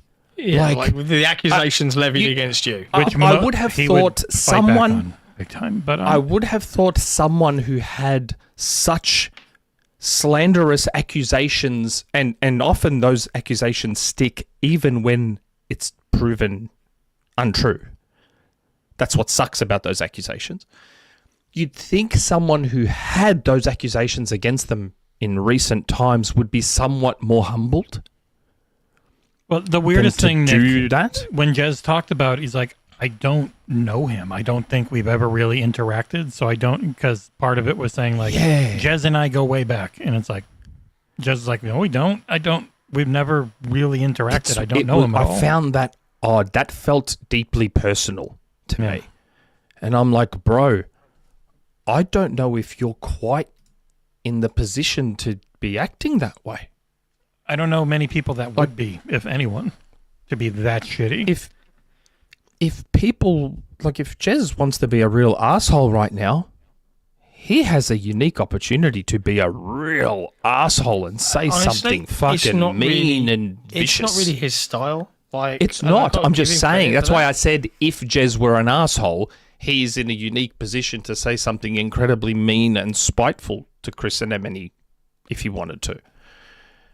And he didn't. And then I saw a tweet from Chris Dring, which, to be fair, I wasn't 100% sure if it was a shot at Jez or not. And I said that in my tweet. Yeah. I wasn't sure. It's hard to infer tone over text. Yes. I was like... Life's problems. Like, this could be a shot at Jez, like a backhanded shot at Jez, or it might not be. So I chose not to go all in there. Yep, fair. Although, like, for reference, I think recently on the I think it was the VGC, recent VGC one, someone asked, was it was a more direct PR shot? Was that Xbox PR or Windows Central? And Chris saying, is there a difference? Like, there was a more direct shot? Yeah, I saw that. Bit of a more direct shot, so now which makes me think that tweet in that context, that tweet now with that wider context, all of a sudden maybe it was a shot at Jez. And then we had Blessing over at Kinda Funny. And I saw those clips and I was like, whoa. Like, where the fuck did that come from? Where the fuck did that come from? I was like, I didn't realize Blessing was such a hardcore Xbox fan. Like, that sounded very personal and targeted. Now, I will say that apparently, so I've seen another clip of Blessing apologizing. Yeah, I saw that clip. Is that an apology? I don't know if that's an actual apology. I'm sorry you were offended, is what that felt like to me. Yeah, that sounded more like, I'm sorry you feel that way. Yeah. As opposed to an apology for what was said. That just felt more like, I'm sorry you feel that way. And then apparently, allegedly, supposedly, he reached out to Jez. Well, Jez himself said that Greg and Blessing both reached out to him. Yeah, okay. I don't think that changes much, but anyway. Now, unfortunately for Blessing, he had a little bit of a mask-off moment there, which sometimes can happen. Like, I feel like most people would... I don't think it would be crazy to suggest that Blessing is a bit more of a PlayStation fan. I don't think anyone would be too shocked. You're muted, John. I don't think anyone would be too shocked with that statement. Like, we're talking about the same person who, when Forza Horizon 5 was announced for PlayStation, he cheered and went, "We won." So I don't think people would be too shocked with that. But the nature of, like, I feel like, and this is why I'm a little bit, as much as I want to be full-time with Xbox Era, there's a part of me, little tiny part of me, oh my God, DayOne. What the fuck, man? 7 years of habit is hard to kick. I know, man, I get it. There's a part of me that is almost thankful that I'm not full-time, because then you can lose, like, when you're terminally online, when you're so terminally online and your entire job is basically video games and to a lesser extent console wars, you start to lose perspective on decorum and etiquette and how to talk to people and about people. Like, some of the things Blessing said, if you were to say that about a work colleague publicly in the real world, in a corporate job or whatever, you would probably be reprimanded in the real world, not in the video game world. So I think the thing that bugs me more is, like, we just saw Eurogamer, half their staff get fucking canned. Yes. The video team canned. Half of Jez's team got canned. Half of Jez's team got canned. Like, we're seeing this stuff happening, and, like, I need people to kind of, like, critical think here a little bit. Like, you think about where all of these creators and stuff get their news. They get their news from video game websites, right? Because we're often writing things. When they go away, you're just going to be getting PR directly to paid streamers, which is already happening now, and it's more effective than video game websites and critical analysis and 100% it is, and just thoughts on the more page often than and not, on a anyway. video, right? And I hear this throughout the industry, support independent games media, but then it feels like, in brackets, from a huge section of it, but not those guys. You know where that comes through, John? Over there. That came through big time in everyone reporting on Jez's article. Half the time I watched a show or a podcast, they were reading the GameSpot summary of it, or one of their friends writing about it. They rarely will go to the actual source if it's not one of their friends in their circle. It drives me crazy. It's like, I've been reading Eurogame ever since I was a kid. Since I was a little kid. Loving video games, falling in love with worlds. It's why somehow, I've brute forced my life into being able to do this somehow. And it's extremely disheartening. Disheartening. I was just about to say disheartening. It is. It genuinely is, because I love this job. I genuinely do. I love all manner of games, big and small. It's a privilege to be able to do it. And I just look around me at these, and we're not naming names, but there are what feel like gatekeepers of a sort that are like, no, this is our world. Get the fuck out of here. And it's like, look, I am a journalist. Never going to be. None of us journalists have no interest in being a journalist. We just love video games. And I would challenge that the majority of a lot of these places just don't seem they like video games at all very much anymore. They seem really fucking angry and bitter about so much. And that's sad. But you speak about journalists, and that's the other funny thing. So this is why I'm not sure I buy into Blessing's apology, because of what he said was very, very specific and targeted. And then after he had cooled down, there was a super chat, I think, that came in, and Mike read it out and was like, put some respect on Jez's name, was the super chat. And Blessing went, no. So I'm like, oh, that's where you lost your apology authenticity right there. This was very specific and very targeted. And you can see Mike borderline getting uncomfortable and giving him the cues. He was giving him the cues. It's her second day of the job. What do you expect her to say? What's the big deal? There'll be more interviews. And Blessing, because again, terminally online, just in console wars, not seeing the cues, and just kept going. And just kept going and going and going. And I'm like, bro, you even have someone, it's like he forgot he was on camera and thought he was in a Discord group chat with all of his buddies. Just, do you know what I mean? That's kind of the sense that I got from what he was saying and the fervor with which he was saying it. So he's having a shot basically completely discrediting Jez, who he claims he's never met and doesn't know him, which makes it even more bizarre. And he does so, you just said, Jez lost half his team. Society right now is in its purest form of capitalism. Everything is about clicks. Everything is about driving traffic to you. Everything is about making money, engagement, and everything. It is literally Jez's livelihood on the line. It is his job, what pays his bills to cover Microsoft. For Windows Central, the outlet focused on Windows. This is what you video game weirdos forget about the human element. Yes, it's video games, but it's still Jez's job.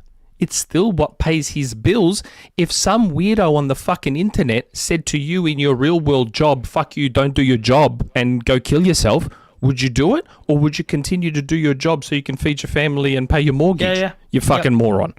But, you would also argue on the other side of that, And this is, when I've always said, to some degree, respect the hustle in that the way YouTubers create thumbnails and write headlines and all of that stuff.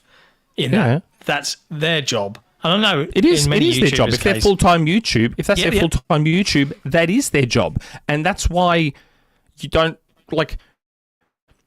everyone gives shit to Dreamcast guy. I personally have never had an issue with him. Personally. Yep. I don't like his content.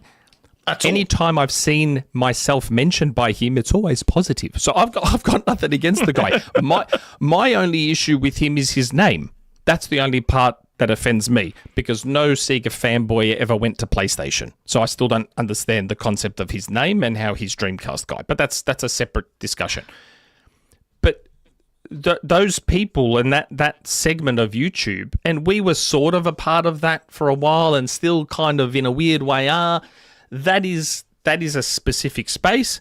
Then there's the space that Windows Central and IGN and Kind of Funny are in. So there's all levels and segments and all this sort of stuff.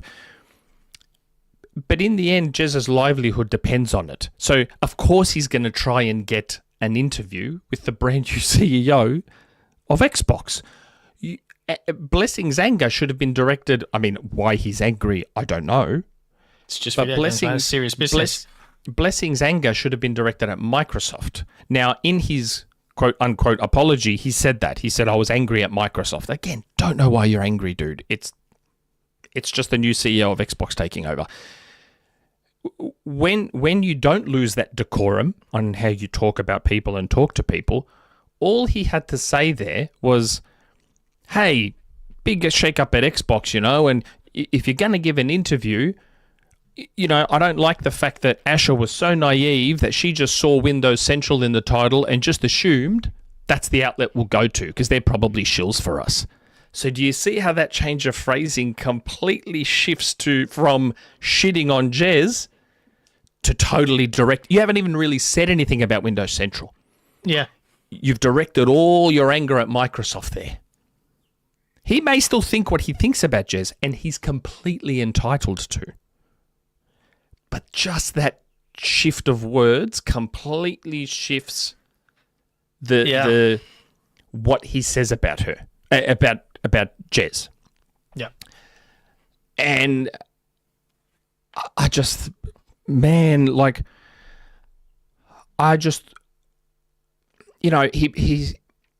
starts his tirade by holding up Chris String and Jason Schreier as beacons of journalistic expertise. Yeah. As in they would have pushed for a and this is where I know that Blessing probably didn't read Jez's interview and probably doesn't read most interviews.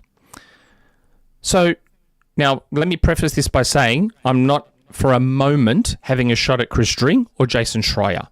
Because we, as someone who's had Phil on, we know the game, don't we? We know the game intimately about what it takes to get a CEO on and how you get to interact with them. For the first time we had Phil on, they were like, what do you want to ask? Very controlled. It was very, very controlled. They were like, and we were like, well, we're pretty conversational, but here's a list of general topics, and these are the kinds of things we go down. And we'd appreciate some leeway to, wiggle to the left or to the right if there's different answers, But we often start these things, and I guess full disclosure, I say this to developers that I have on for 1v1. I specifically say, I'm not a journalist out to trap you for a headline. I'm not here to beat you up and get you to say something that you're going to regret. I just want to talk about your game. I want to talk about your journey. That's what I'm doing. Full disclosure for anyone that ever watches the 1v1 interviews that we do, because I don't my focus is on the human being that makes the game. And when we had Phil on the second time, they were like, "We trust you." Yeah, they were like, "We trust you," and that was cool. We trust you, people like Blessing need to understand that. Again, we're talking about video games. Microsoft doesn't have the launch codes. We're not dealing with a big pharmaceutical company that's kind of helping poisoning with a lot people. of launching. But what I'm saying is we're talking about video games. It's not all that serious. So Blessing decided to take his shot at Jez while saying that Dring and Schreier are like, man, you could have gone to Dring or Schreier. I happen to have an interview of Chris Strings with Jim Ryan. Now, maybe we should read it. I'm sure he went fucking all in on Jim, didn't he? Maybe let's have a read. Again, not having a shot at Chris because we know how the game is played. But Blessing brought him up, so it only seems fair. Like, I have an article here where Chris interviewed Jim Ryan, and I mean, I can read the entire thing. None of the questions are listed, which is already like big no-no number one of an interview with a big CEO. He doesn't actually list any of the questions he asked. Which I get a little bit annoyed with Jez for doing as well. I like seeing the questions. This entire interview is essentially, I'll call it what it is. It's an ad for PlayStation Plus that also takes a few shots at Game Pass. That's what this whole interview from Chris is with Jim Ryan. Like, it starts whenever a new platform or service gets announced, the focus is inevitably on what's missing rather than what's there. Sony's new PlayStation Plus subscription offerings boast multiplayer access, hundreds of PS4 and PS5 games, blah, blah, blah, blah. And then Jim's like, we feel like we're in a good virtuous cycle with the studios, explains PlayStation CEO Jim Ryan, where the investment delivers success, blah, blah, blah, blah.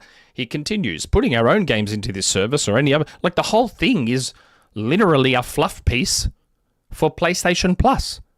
I don't recall any sort of adverse reaction to that interview. Again, not bagging the interview.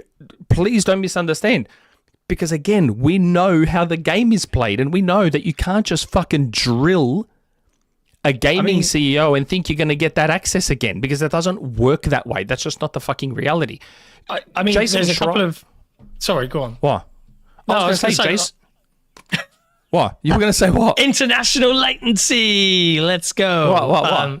No, I was going to say, like, we've got first-hand experience with this. We got dragged after we had Phil on last. Like, it was just and we were like, it wasn't really an interview, guys. We were just having him on to celebrate 250 episodes, which we set up front. Every Phil time Spencer he was coming past. Yeah, he wasn't on for an interview. He was on to celebrate a milestone on our channel. That is always how it was always pitched. Yep. Because we weren't going to tackle him. We weren't. Beat him up. No, we weren't going to do that. That wasn't the job. Like, the whole point wasn't to grill Phil. It wasn't an interview. Like, it was to celebrate our milestones. Like, think about, and this is what, again, people keep forgetting the fucking human element. Think about Phil's job. Try your best to be a human being for once. Try your best and put yourself in Phil's shoes. Think about how full on his job would be. And remember, Phil's on pretty much 24/7. Like, as a gamer and CEO of a gaming company, he's basically on almost 24/7. And if I'm DMing him in Discord or Twitter or Xbox, imagine how many others are. So he'd be bombarded with messages. He'd be bombarded with interview appointments. He'd be bombarded with meetings at his actual job.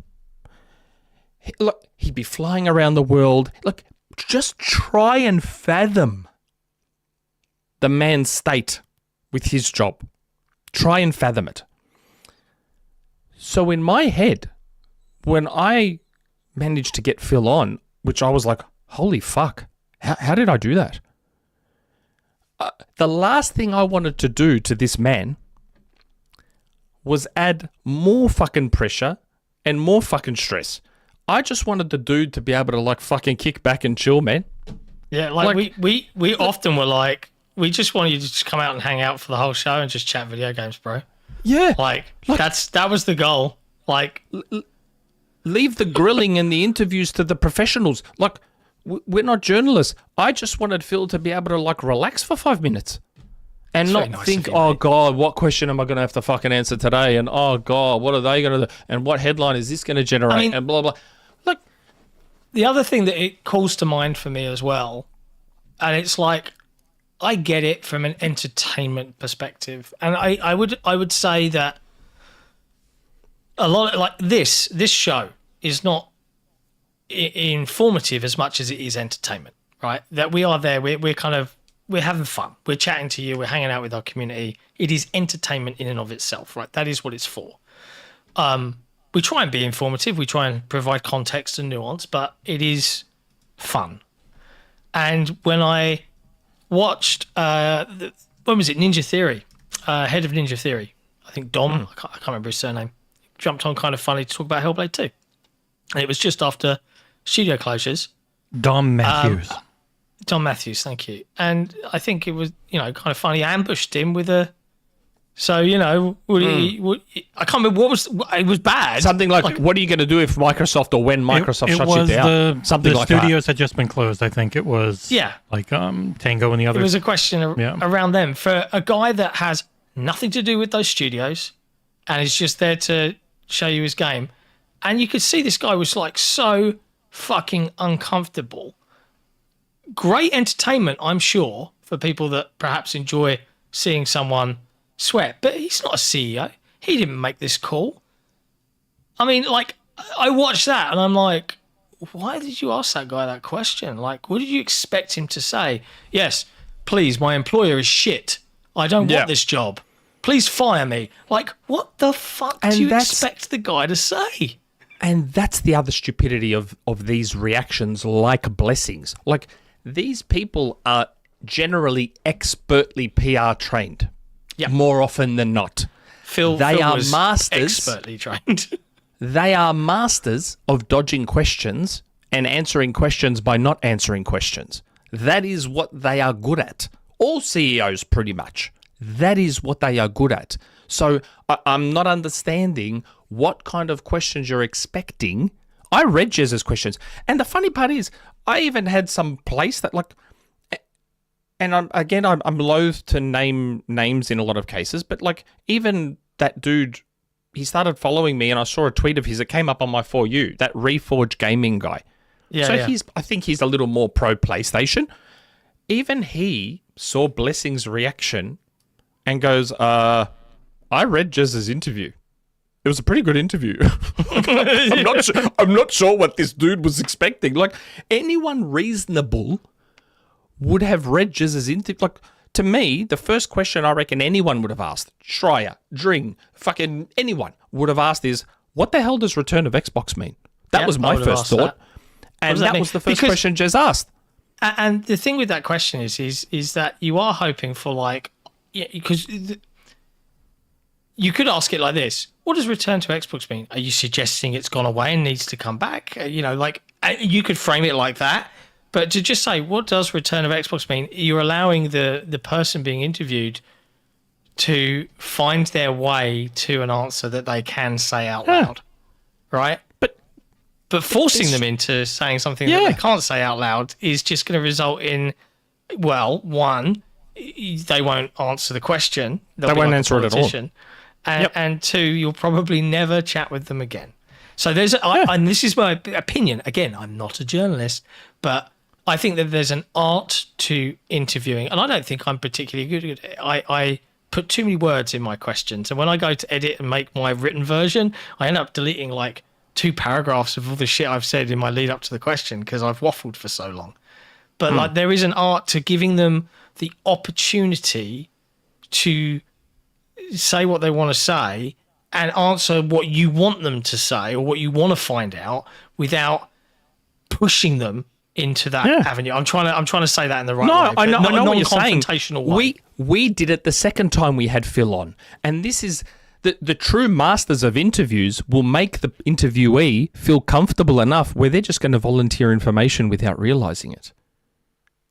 The true masters of the art. Like Columbo. We weren't even interviewing Phil. We intentionally said, this is just Phil jumping on to shoot the shit and celebrate our 250th episode, blah, blah, blah, blah, blah, blah. And all of a sudden, everyone got...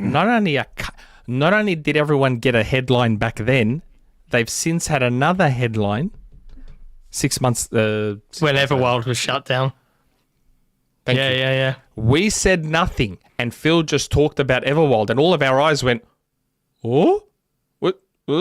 He just, I love how Everwild's going, and Everwild's going great. So everyone got their headline that we didn't even have to try and get out of him, because we made him obviously feel comfortable enough to just talk about it. And then when it got shut down, everyone got a second headline out of it. So you can still get your grabs and your gotchas without being pricks to the person you're interviewing and grilling them and all that sort of shit. Again, we're talking about video games. Like, I saw Zace KMX in the chat. Was it Jim's first interview? No. So you think you should grill them at the start of their job when they're just starting, but don't grill when they've been around and made mistakes and this and that and the other? What? Yeah. That's not logical at all. So, you know, Jason Schreier, another blessing example of a beacon of light in journalism. I think Schreier's one of the best journalists. Like, Investigative journalists. Yeah, for sure. He interviewed Joanna Faries, 2 years into the job. She's had plenty of time to settle in. She's had plenty of time to understand the direction. Let's see if Jason grilled her. Let's see if he grilled her and asked questions and, you know, blah, blah, blah, blah, blah. Let's see here. You've been on the job for almost 2 years now. How's it been? Whew. What an opener. I'm sure Joanna is already on the back foot after hearing that question. What a gorilla that is. Second question. Again, I'm not bagging Jason, but if Blessing is going to bring up, if Blessing is going to frame it as Jez should have fucking busted her balls, and then bring up Jason Schreier and Chris Dring as examples, well, let's see if Jason busted Joanna's balls. Let's see. Second question.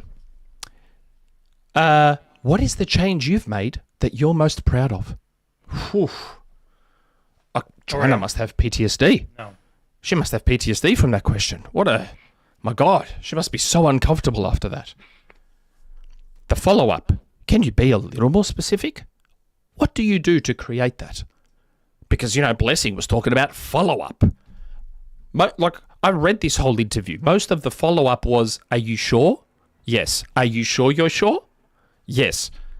Like, what are you expecting? Like, I don't understand. Like, what exactly was the green light process before, and what is it now?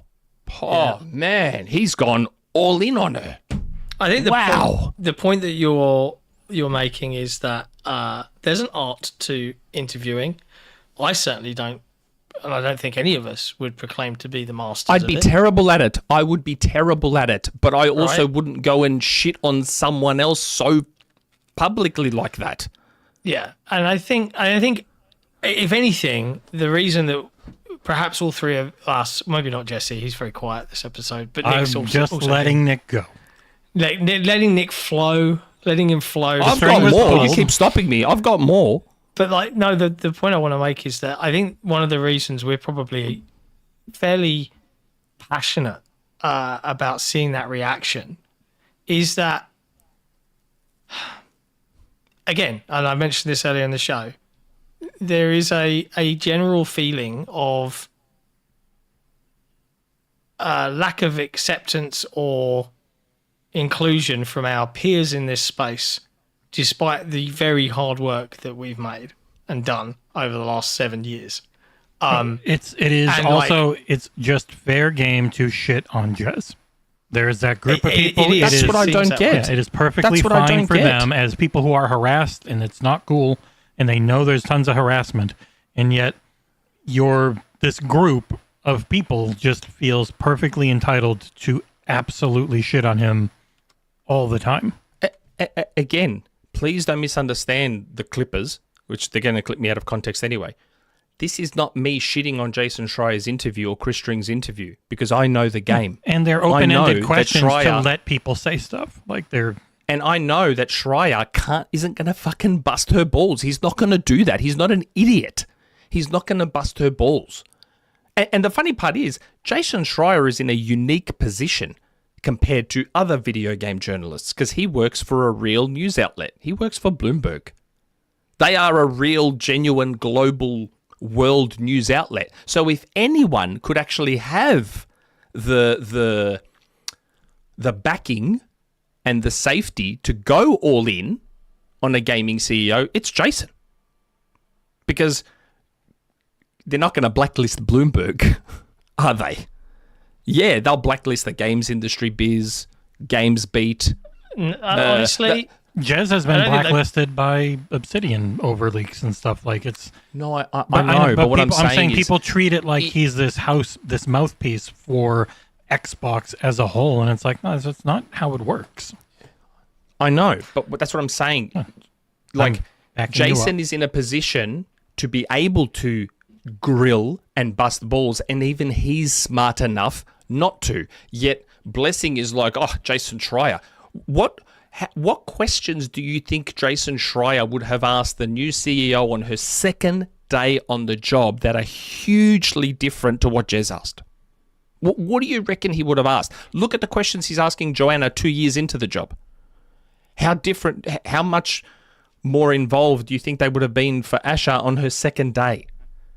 Like he says here, what's an example of a surprise that you don't want to run into? Like, none of these questions are like grilling Joanna. And this is 2 years into her job. I don't know, man. And that's why I don't buy the apology. I don't buy into it, personally. Yeah. I don't think it was a great apology. Like, an apology would be, that wasn't cool, I'm sorry. That's an apology. But to couch it and to, I don't know. But whatever. Like, whatever. And what's your favorite is not color? going to be able to do anything about this. As Steak says in chat, what's your favorite color, lol? We wanted to ask Phil that.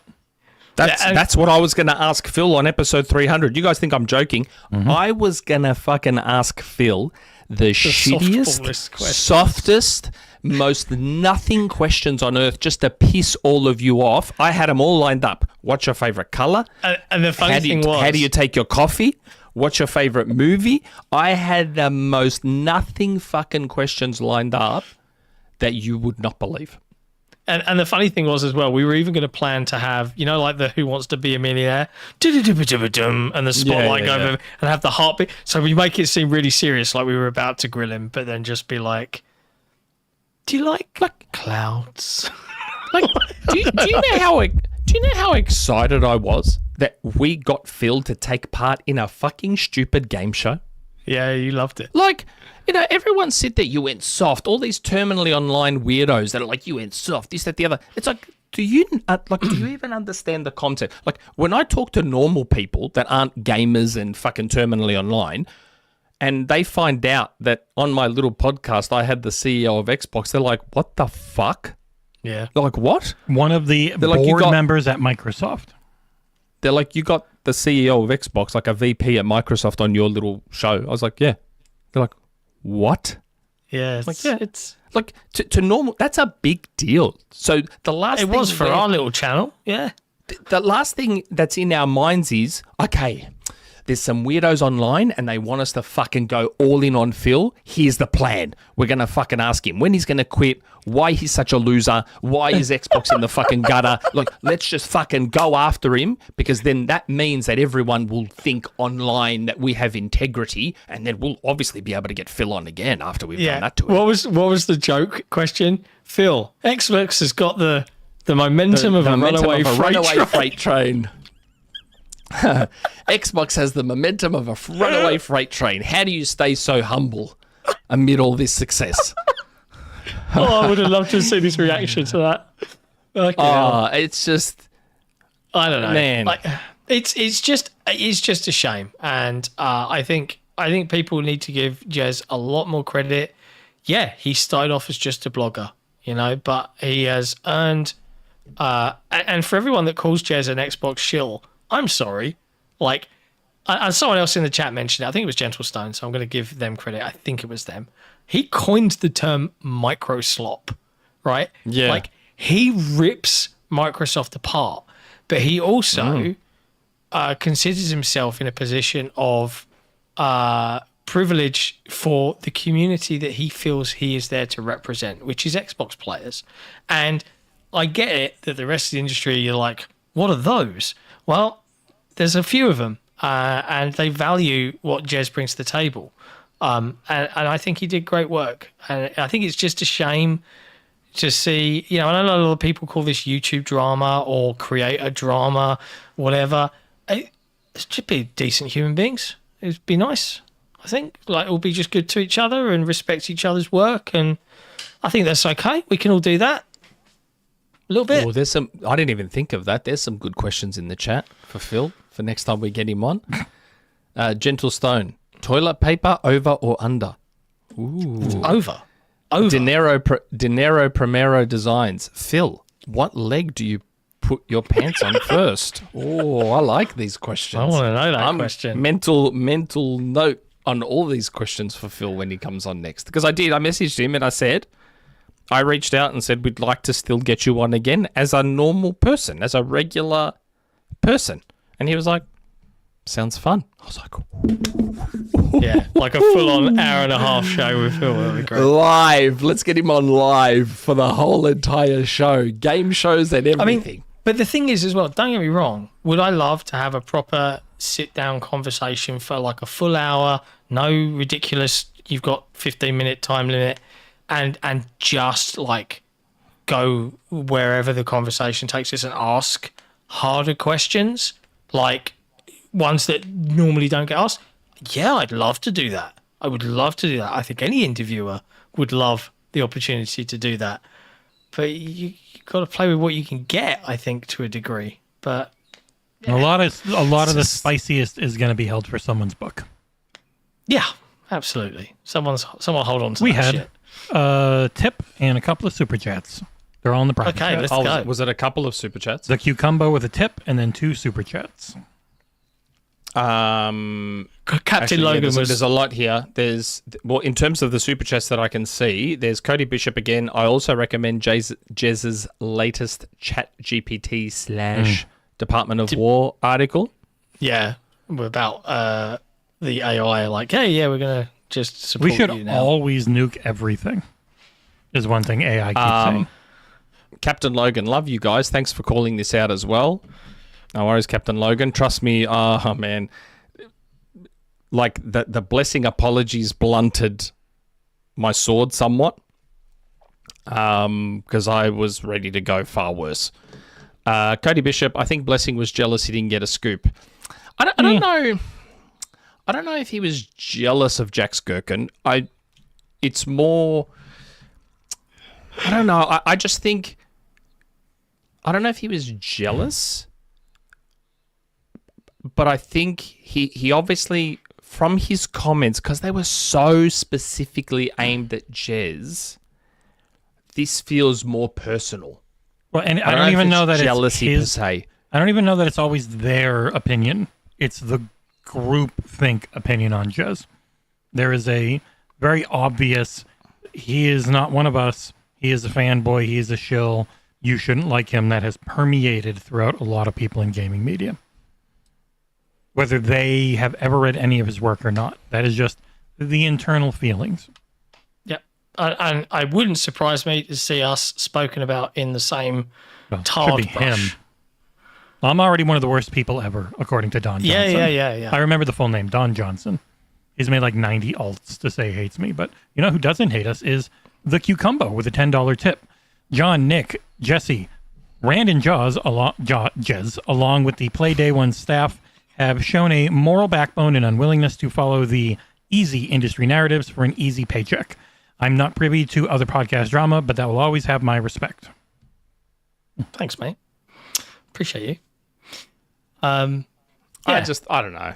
I didn't like it. I didn't like what I saw at all. Yeah, that was... and people online were saying to me, "Oh, what I told everyone. Everyone's like, "Why are you defending Jez? Or this or that?" I'm like, "Because he's my friend. Like, I'm Gen X, bro. We came from a time before the internet and social media and everything. If in real life you saw your friend getting picked on or bashed or whatever, you jumped in That's what you did. Now, kids, Gen Z, Gen Y, Gen Alpha, you guys see your friends getting bashed and you pull your phone out and record it. You don't call the police. You don't help. You just record it and scream things at it. Different time. Sorry, if I see a friend getting needlessly attacked, I'll generally, if I see it, say something. That's just how I've always operated from young. Yeah. But I'm old. So maybe I just view it differently to others. Because I found it bizarre that people were like, oh, you're his friend. Yeah, man. There's this thing called friends. People have them. Yeah, you weirdos. I had this conversation with some PR folks and quite a lot recently. And it's the way this industry works as well. And this is something like, if anyone from PR ever watches this show or generally thinks about this sort of stuff, this is something I think, like when we talk about independent games media, I'm not talking about journalists, I'm talking about channels like ours and bigger places and independent places, so, like VGC and others, right? Is when you have your big exclusive and you invite the biggest website in the world. And I'm like, look, I'm sorry, IGN, you're an easy target because you're massive. And also you just fired everybody at you game and that sucks. And outside Xbox. And you invite IGN to come and do an exclusive preview because they're the biggest channel in the world. So you'll get coverage. I understand the thought process, dear PR companies. I get it. But for them, and this is not to disparage anybody at IGN, but for the business that is IGN, the entity of the corporation, it is a process of ticking a box. You're always going to get it because you're the biggest. Yeah.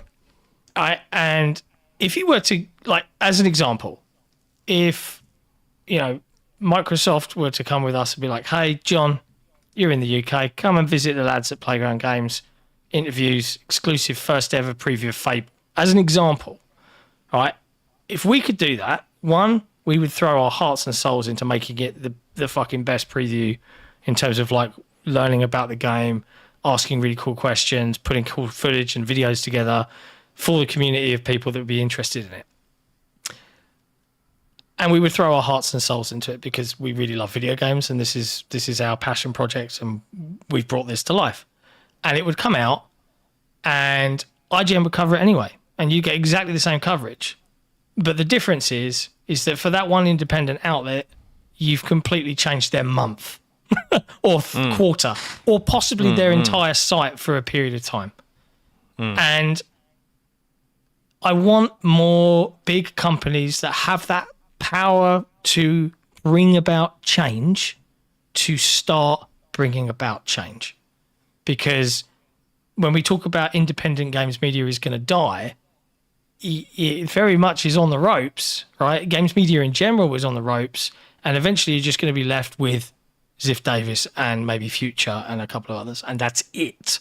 And like we saw in the news this week, an AI review of Resident Evil Requiem went up via videogamer.com, completely made up.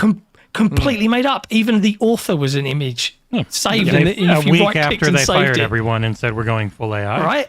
Yeah. And good on Metacritic. They yanked that and acted fast, and that outlet is now. But even that, did you see how people were like going all in on Metacritic? It's like, no critical thinking at all.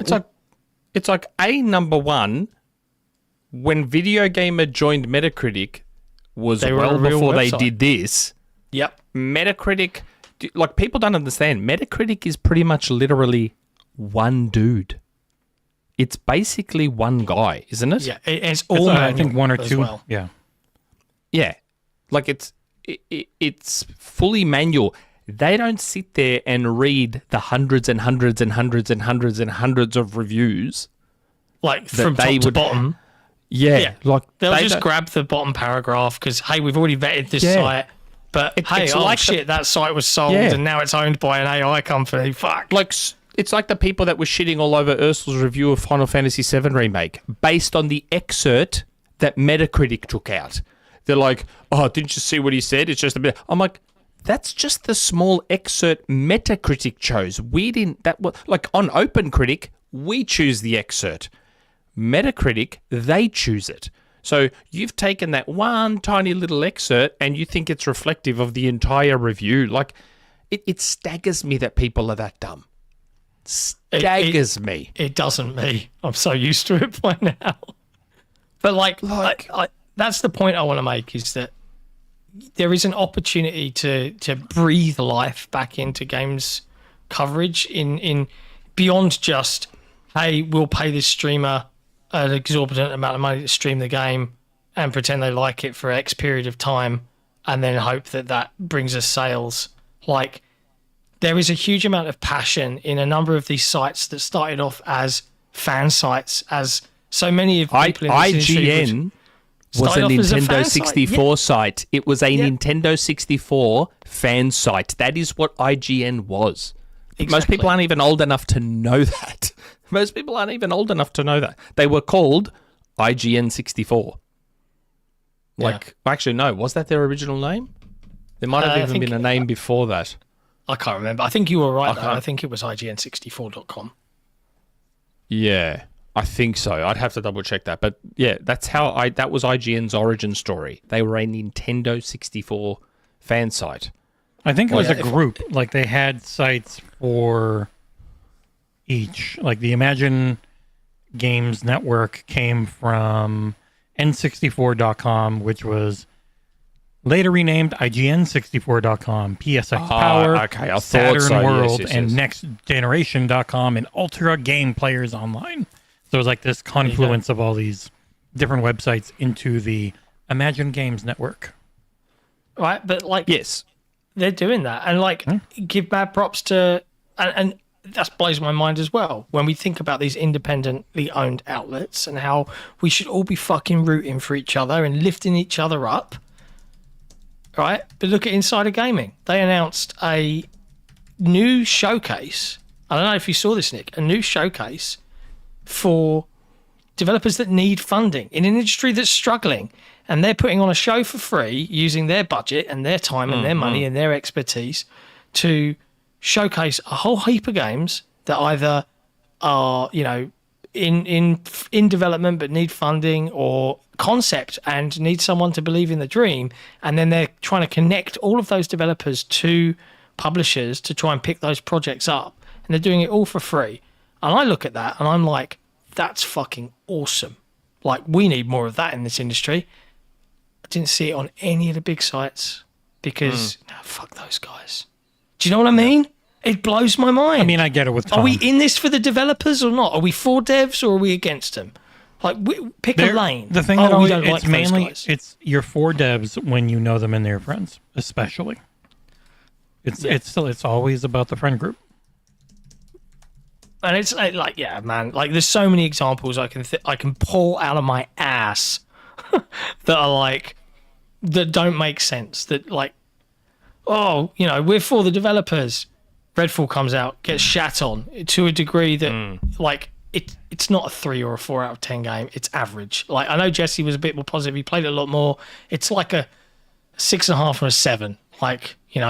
It's whatever. It's not offensive, but the number of people that reviewed it and literally wrote a review that was effectively, it's not an immersive sim and I'm mad about that. And then the industry shits on that fucking game for a period of 2 to 3 weeks. And then when the studio gets closed, have the nerve to be like, oh, Microsoft, you bastards. Are you fucking kidding me? You just spent decades of effort on shitting on it in a space of 2.5 weeks. And now you're shocked that the studio's been closed and you're acting all indignant on behalf of the developers whose work you tore apart. I'm sorry. And I'm not saying that Redfall's best game ever, by the way.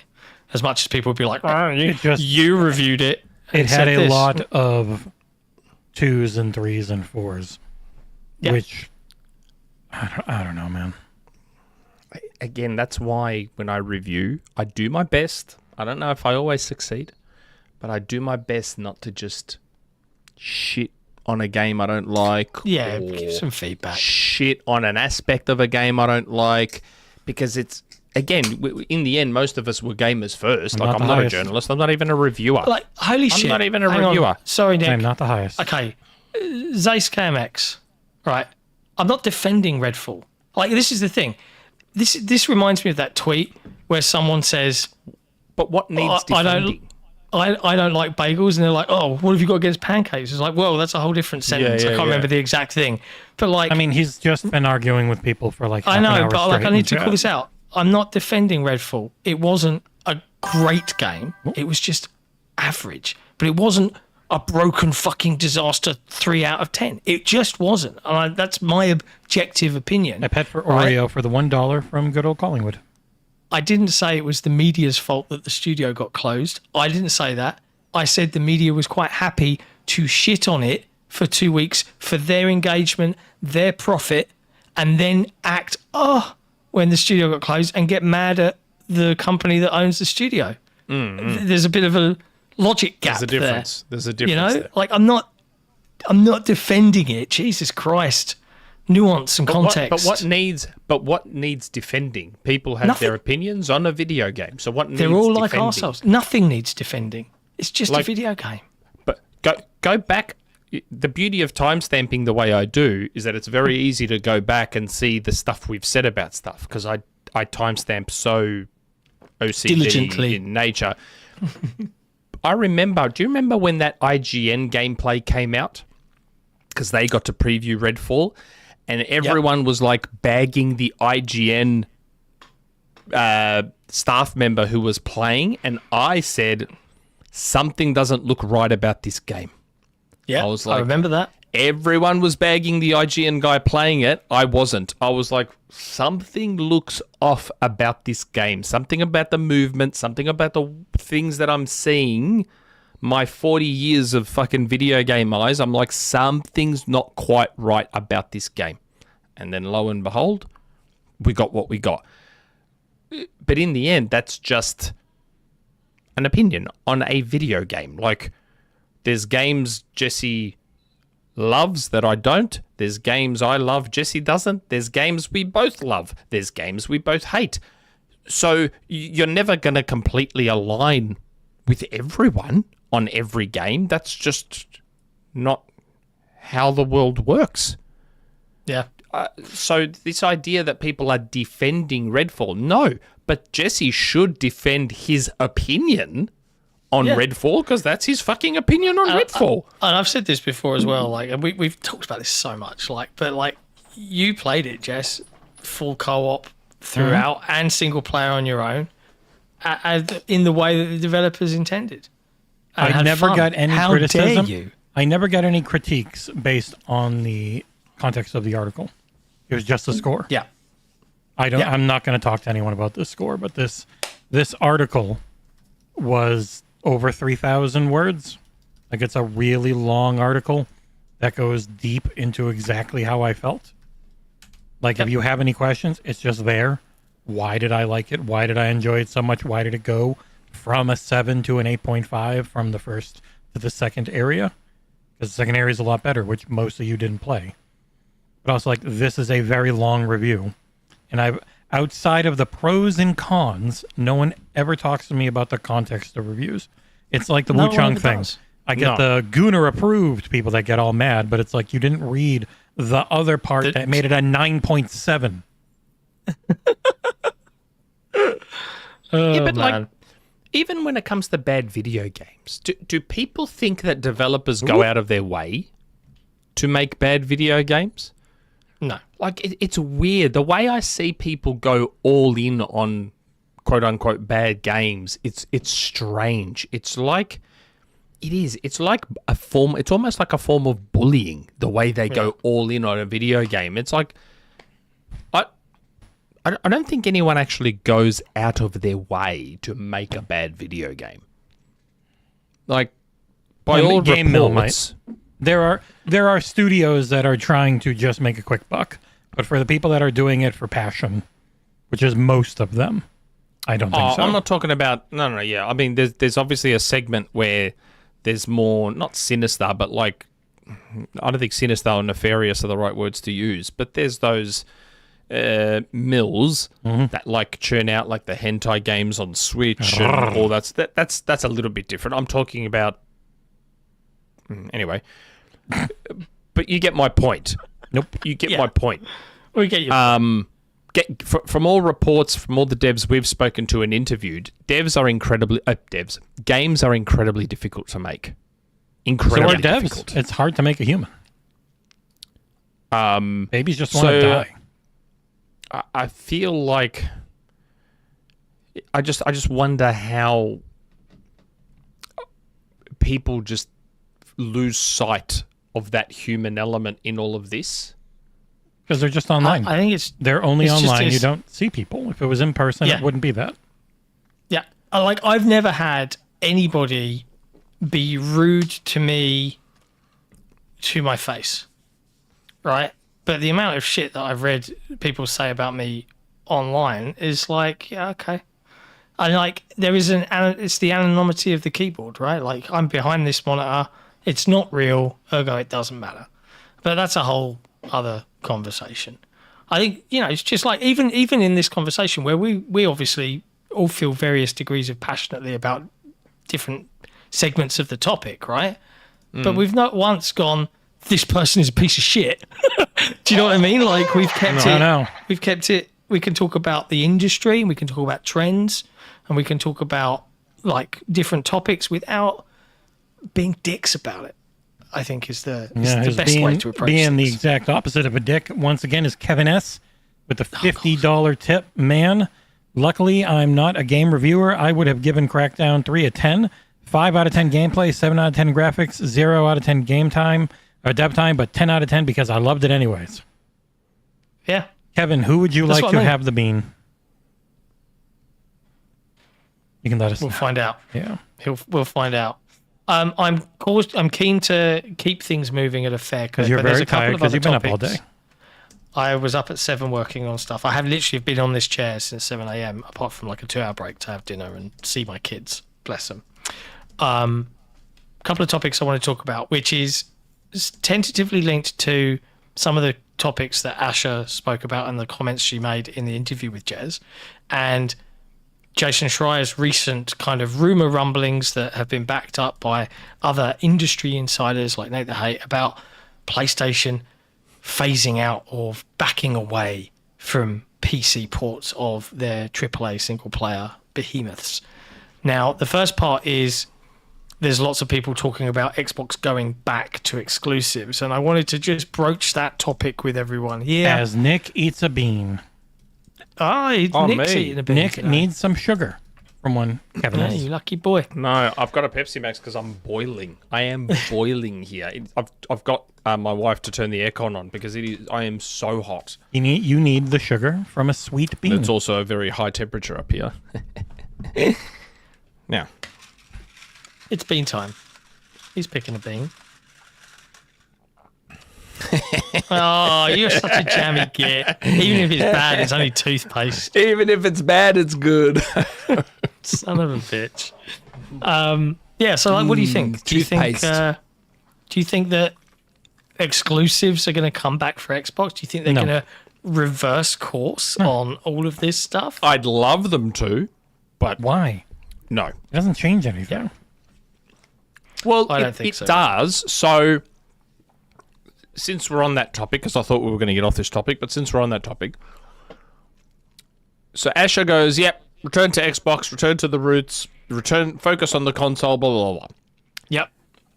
I don't understand how that console can gain any ground or traction without some exclusive software to draw people in. And people have been saying for years the exclusive is Game Pass. Yeah. Like... Okay. But that exclusive... What? You could argue the exclusive is Game Pass. That's what I was saying. Yeah. Okay. And so that exclusive hasn't had any effect the last... That's 5 or 6 years? Yep. So why is that going to change in the next 5 or 6 years? Yeah. It's a mix. They know more, but also they just stopped shipping consoles. It wasn't that they couldn't sell them. They might not have been keeping up with PlayStation, but they also just didn't want to keep They wanted to push to cloud, and they wanted to keep the margins better. And hardware is not a good margin this generation. In fact, it's really bad and has somehow only gotten worse. So, but one of the main things for next gen is that Microsoft has all the parts they need because they are part of the problem. Like, Microsoft's a big bad when it comes to electronics. They're going to spend many billions and billions of dollars on components that Nintendo and Valve especially and Sony will struggle on. Valve will struggle big time. Nintendo and Sony have some levers they can push, but they don't have Microsoft levers. And even if Xbox just gets a little offshoot of that and it's like, okay, we'll take this memory, please, for our hardware division. And then there's just 8 trillion pieces of hardware they can't even use because they can't power their data centers anyways. But they have it. So you can return to console because the world is so messed up. You might be one of the only ones who can make a bunch without having because the cost on everything is going to be horrible. It's going to be hard to find a friggin' toaster. Like any smart device at all is just going to be an absolute nightmare within a few years. It's funny while we're talking about that. Someone made I saw an interesting observation on Twitter. Again, part of my For You. And they were like, as funny as this is going to sound, they reckon Apple will end up being the AI winner. Well, Apple literally just series of fucking disaster. Apple just moved and Samsung doubled their RAM prices, and without any negotiation, supposedly, Apple said, "Okay." No. The reason he said AI, Apple will win the AI war is because the company they just bought. There's some sort of tech.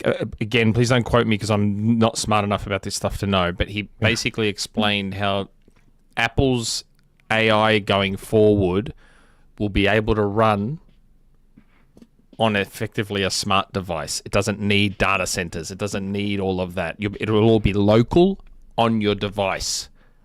And he was explaining how that's going to be what wins it for them. The fact that it can run on your local device as opposed to requiring the internet and the cloud. There's a ton of things that run on local devices already. I don't know, man. I just read it and it sounded really fucking smart to me. I'm confused. But yeah. Also, this was originally about PlayStation pulling back from PC. But then you mentioned Xbox exclusives, so Nick went Xbox. Yeah, well, there's a conversation about Xbox going back to exclusives, and I'm like, thank you for the reminder. The big thing for me is that the reality of how games are made and how much they cost haven't changed.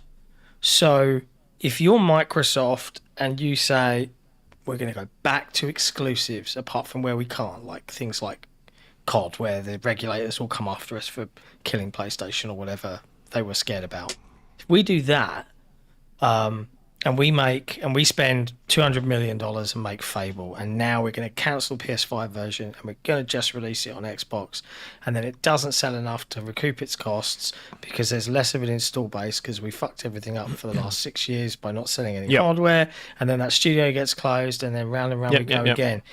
I feel like they're at a point where they couldn't, even if they wanted to, pull that pin out or put that pin back in the grenade and be like, we're not going to do that because PlayStation barely tipped their toes in the PC pool with single player. Like, it was always 3 years, 2 years. Then Spider-Man was a little faster, but even then they've made a couple billion. When you look at over that time, they've made 130 billion. They've only kept like 10 of it or 15 of it or something, but PC is this little tiny thing they barely stepped into, and all their multiplayer and all their published stuff like Neo and Phantom Blade and all that, I would still expect to be PC because those need it. But their mindset once again is their limited first-person library is one way to try and differentiate future hardware alongside the fact that it's still just going to be PS5 for a long time. Like none of this is going away. But that's what I found so weird about their PC strategy. Like, you can't say it wasn't a success when you didn't fully commit to it. Like, look, I know I had always said, eventually I expect them to be PC day and date. I never expected full multi-platform as in Xbox or Switch. I don't know where that idea came from people. I always thought eventually, slowly, they're going to build towards PC day and date. Because how long have I been saying they're caught between a rock and a hard place? Like, their games are super expensive to make because people are demanding the best.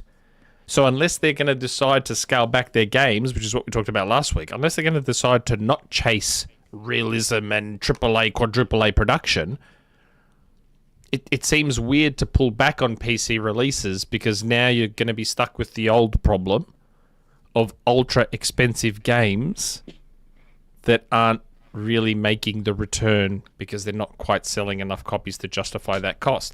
Yes, the number of copies in isolation might look nice without further context. 10 million, 12 million. That number looks super nice.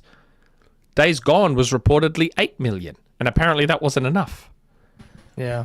And all that shows is that you're spending too much to make them.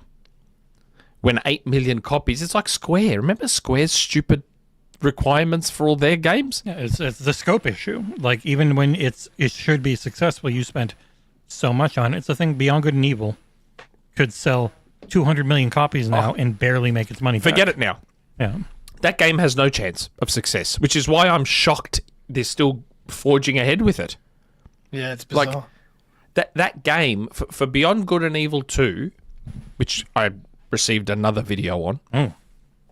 I've seen so much of that game now over the years. I've seen so much of it. I guess one thing about ports is they are good margins, generally, because the game's already done. The port shouldn't be super expensive. You would think, everything's always super binary. Oh, they're just, so none anymore. It's like, no, I bet you it's just either longer, not every time, longer. They don't have, like, they have Nixus, but then Nixus was so seemingly overworked that Spider-Man 2 was a bad port. And Naughty Dog tried to do their own, and it went real bad. Like, they don't have the number of studios that Microsoft does to try and support PC every time. And even Microsoft can't support every platform they want to at launch because it's very hard to launch everything. And unless you are a giant, we are always third-party publisher like EA or Ubisoft or something, being everywhere every time it's just not feasible for every developer. No, that's right. And TheCucumbo in the chat, that's the phrase I was after, sunk cost fallacy. Like, it was sort of like that with Skull and Bones too. I think that one was tied up in a government contract they had to fulfill. Yeah, I know. But Beyond Good and Evil 2, for that game to make its money back, God only knows how many copies it would have to sell. 20 million? 25 million? Like, that game's been in development for what, 15 years? More? When did it get announced, Beyond Good and Evil 2? It's been a long time. It's been 2000 and something, like 200. It might have even been 2008. Yeah. It might even be close to 20 years. When was 2008 Beyond Good and Evil? Yeah, it was. I was right. Yeah, we've talked about it before. Wow. That memory 2008. stuck. So that game has been in some form of development, whether it's active, pre-production, blah blah blah blah. 18 years. Hey, we saw its technology in the launch sequence in Star Wars Outlaws, which are hidden load screens. That's, again, I've been sent screenshots over the years, videos over the years of this game, and I'm like, how is this game still going? And Zace in chat, it was very much the Xbox is going to hit 100 million Game Pass, where it's like, they were just wrong, but also PlayStation did not do Day One. So they're not going to get 20 to 30% of their revenue from 2 or 3 year late PC ports. Like, it was a crazy thing. And a lot of times, goals and future stuff are generally tied to moonshots. Like, they're not expecting to hit them for key incentive stuff, at least. But why did Microsoft think they could hit that many? Because that's how they sold keeping the Division alive. Like, I remember saying back then that they would be absolutely ecstatic if they could get close to 50. Yeah. You did say that. It's an enormous amount of money. They should be ecstatic if they could get to 50. When you're dealing with boardrooms and shareholders and you have to sell them on something, you're always pushing crazy numbers because it's Microsoft and they make insane amounts of money. Which is why I said I hope Asha is one of the good ones that can fight back. I hope she is. Because when you're dealing with dummies that don't know an industry, you can't just be like, yep, okay, yep, cool, when you know they're wrong. Like, you need someone, and again, maybe that's why I'm not liked at my job, because I am that person. I'm serious. At my real job, I am that person, and I am not liked because of it. Like, I fight them. I fight my bosses. I tell them they're wrong. I say they shouldn't. Now, they don't listen to me. Don't get me wrong. Like, they rarely listen to me, but I fight them. I don't care. Good for you. Because if I know for a fact something is wrong, I'm going to say it. I'm going to say it. Like, I just don't give a shit. And I hope that's Asha. I really do. I hope that is her. As to the PlayStation thing, look, if the rumors are true and PlayStation is scaling back or pulling back, doesn't that give Xbox an excuse to do the same to an extent? Possibly. Doesn't it? I mean, the thing is with this is, and like we said earlier, that Microsoft. I think maybe someone at Kind of Funny said it. Xbox talked too much. No, that was the VGC podcast this week. That was VGC. Okay, VGC. There you go. So VGC, Xbox talk too much. This is a good example of they come out and they do a pretty uneventful interview. They clarify a few things. It was about what was expected. It is about what was expected, right? And now we are on a fucking runaway freight train to exclusives coming back. And then when that doesn't happen, yep. They're going to back cop we it. go again. Yep. The cycle starts again. Yeah. And it's like, this is getting stupid. Like, so in some ways, yeah, Microsoft, just stop. There's no point. Let's stop talking. All Asha had to say in that, like, this is what I mean. Asha didn't have to say the thing she said. All she had to say was, look, and she did say this, to be fair, the part where she said she needs to learn the industry. And really, that's all she needed to say. Look, guys, I'm new to this. I'm going to learn all about it. I'm going to look at where we were before. I'm going to look at where we want to go now. I'm going to talk to my bosses. Like, that's all she had to do. Like, the whole acting like a gamer on Twitter and all that sort of stuff, that's not necessary, especially this early on. Oh, my God, the bring back the blades thing. That was just, dude, no. Like, those posts, I don't think the writing was ChatGPT or Copilot, but very much what would Xbox gamers want to hear? And then it was a list from Copilot on bring up the blades, bring up the, that type of stuff. I reckon that was just 100% an intern. That was like, Jez they all love the blades. Okay. You never know. Fucking hell. The blades were the best. I love the blades. The nostalgia for the blades. Why does everyone say that? Why does everyone say it wouldn't work? I still don't understand. The blades is literally what pops up. The blades is what pops up when you press the Xbox button. It's just that. Yeah, it's already there. I know. It's another version of that. Correct. It's very close to that, John. Yes, it is in that way. At its core, it's exactly the same. So it works just fine.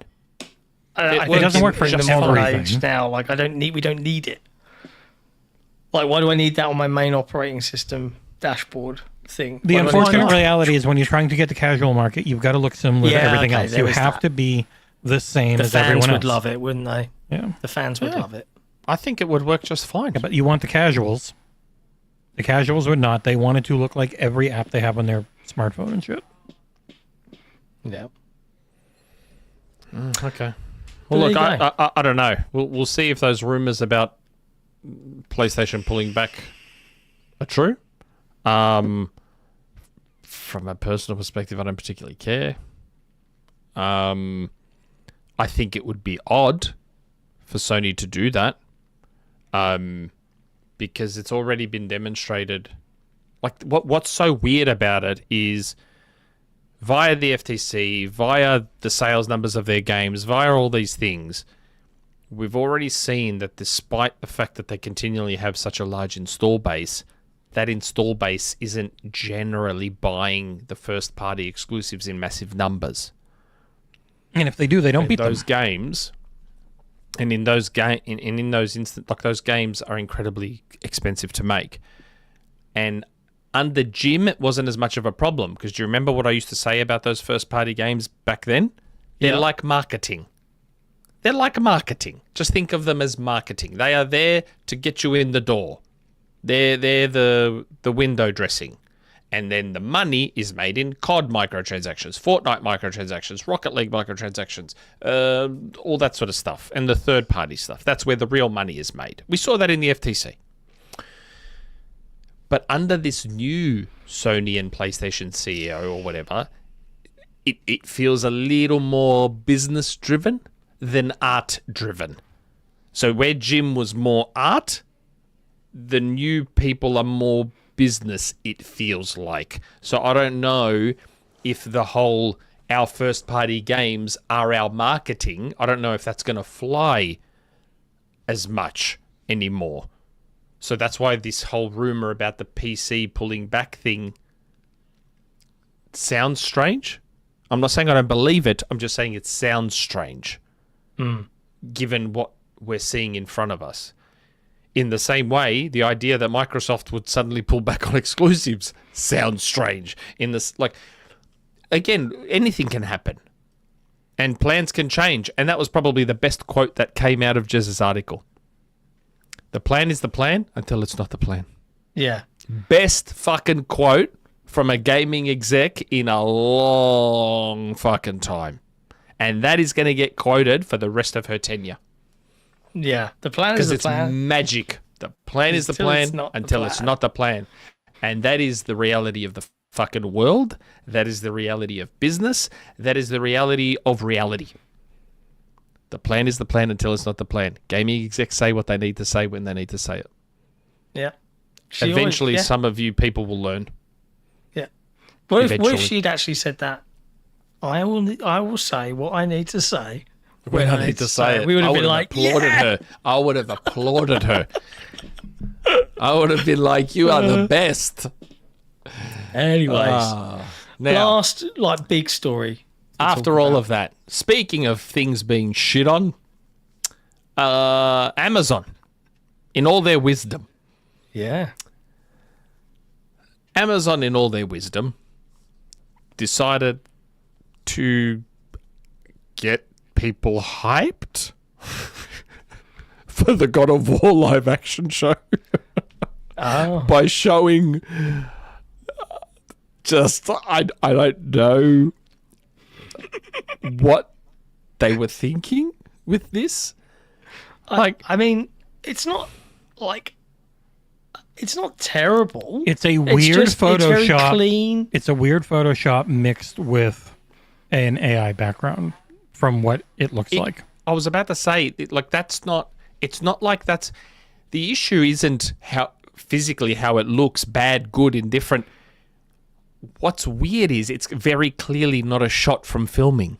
Yeah. It's just a Photoshop. Yeah, it was super clean and weird It's looking. just, you know how there's those movie posters where the actors don't look right? Yeah, and they it's look a bit it's just plasticky. one of those. Like, it's not like they were filming and someone took a photo and it's been touched up. That is just a straight up shop/AI picture. Yep. That's all that is. And I'm like, why would you pick that? Why would you pick that to get people excited for the show? Like, it was just a very weird choice. And, you know, some people have said it's the beard. And you know what? A lot of people have fixed that beard to make it more like the video game. And it's actually made a big fucking difference. Because that beard does look weird. It's a bit wispy, isn't it? The other thing I discovered through this photo is that I am not in a position to speak on being Greek. You have no idea, man. I've got no idea what makes a Greek person Greek, what Mediterranean Everyone's is. Mediterranean. Saying Mediterranean Everyone is is fine. Mediterranean. Ignore that it touches Everyone. 30 countries around there, but yeah. Croatians apparently, and I Egyptians, believe same people. This is how dumb people are. Apparently, I believe that Kratos is not Mediterranean. That's apparently what I was saying. And I'm not in a position, as someone born in Australia of Greek heritage, I'm not in a position to know about any of that stuff. I'm just like, fuck me dead, man. Like, there are people that were just like pretty much openly being racist just in response to me about this. And I'm like, are you guys so dumb you don't even realize how racist you're being? Because there was someone who had that weird complaint about Ryan Hurst, the actor who's playing Kratos, because, you know, he's a quote unquote a white dude from somewhere up here, and you know, it's ethnic erasure that you're getting Ryan Hurst to play what they refer to as a Mediterranean man, and I'm like, wait. You're complaining about ethnic erasure while lumping Greeks in with all these other people. Look, the Mediterranean is a sea. It's a body of water, right? And it's a body of water that, as you can see from Jesse's picture, touches many countries and many regions. It touches the Middle East. It touches Europe. It touches Africa. So when you look, Mediterranean is not really technically something you can describe a person as. It's not a nationality. It's not a race. It's not an ethnicity, right? So yes, when most people think of Mediterranean, most people think of Greece. They do. They just do. But that's still no one. I've never heard a Greek person say, "I'm Mediterranean." They say, "I'm Greek," or maybe they'll say European to be more broad. Well, they might say European. It's the thing we think of when people used to always say the Orient or Orientals, and that's not actually, if that's a region of the world that has many hundreds of millions and billions of very different people. Like you can talk about that area, but not the people themselves that way. But this person was referring to Ryan Hurst's physical features, saying they're not Mediterranean. It's like, what? So as someone who is of Greek heritage, which means Mediterranean, are you saying that my features should match those of, say, a Moroccan person? Or an Egyptian person? Or a Spanish person? Or do you not understand how that's lumping a lot of people together? Like, Kratos is Greek. It's okay to just say he's Greek. That's what he is. Yeah. I use the phrase Mediterranean if I'm going on holiday. You're going to the area, or something's from that area. Like you use Mediterranean as like no one really says I am Mediterranean. Like, you don't. I know people do it, but it's not technically correct to say that person is Mediterranean because it covers too. I'm an Atlantic Ocean because I grew up on the Atlantic Ocean. Yeah. So what do you call people who are from like the east coast of America versus the west coast and the oceans that they touch? I mean, you don't refer to them by the body of water they're near. An Atlantic and a Pacific. It was Logan in chat. I'm a Gulf of Mexican. Yeah, like you don't refer to people by the body of water that they touch. That's not a thing. No, it's not. That is very funny. So I understand the term Mediterranean diet. That I do understand. But when you're referring to people, like Greeks are, Greeks and Italians, I'll be honest, we're kind of similar. But they're completely different to, say, a Moroccan or an Algerian or an Egyptian or a Croatian. Like, they're all quite different. So if you're saying to someone Mediterranean features, what does that mean? Is it like my nose? The bloody big thingo whatever nose? Or is it a different nose? Is it brown eyes or is it blue eyes? Is it like... Okay, now the actual topic that John wanted to bring up, which was not this one at all, was Jason Schreier's report this on us because on Bluepoint. Someone offended him. And how Bluepoint... Oh my God, Darth Monkey. Nick is Aussie, not Greek. Like, don't go down that road, dude. Don't go down that road, dude. Bluepoint wanted to remake Bloodborne, but From Software said no. Yeah. Lots of people feeling don't know who to be angry at, because like all the From fanboys are like, no, it was Sony, they're lying. And all the Sony fanboys are like, God damn you, From. And it's just a mess out there. But this is apparently a story coming. Something. From Yeah, I know. I saw that. Whole story's up. And I saw, I mean, we saw the tweets. We talked about it last week from Detective Seeds. Yeah.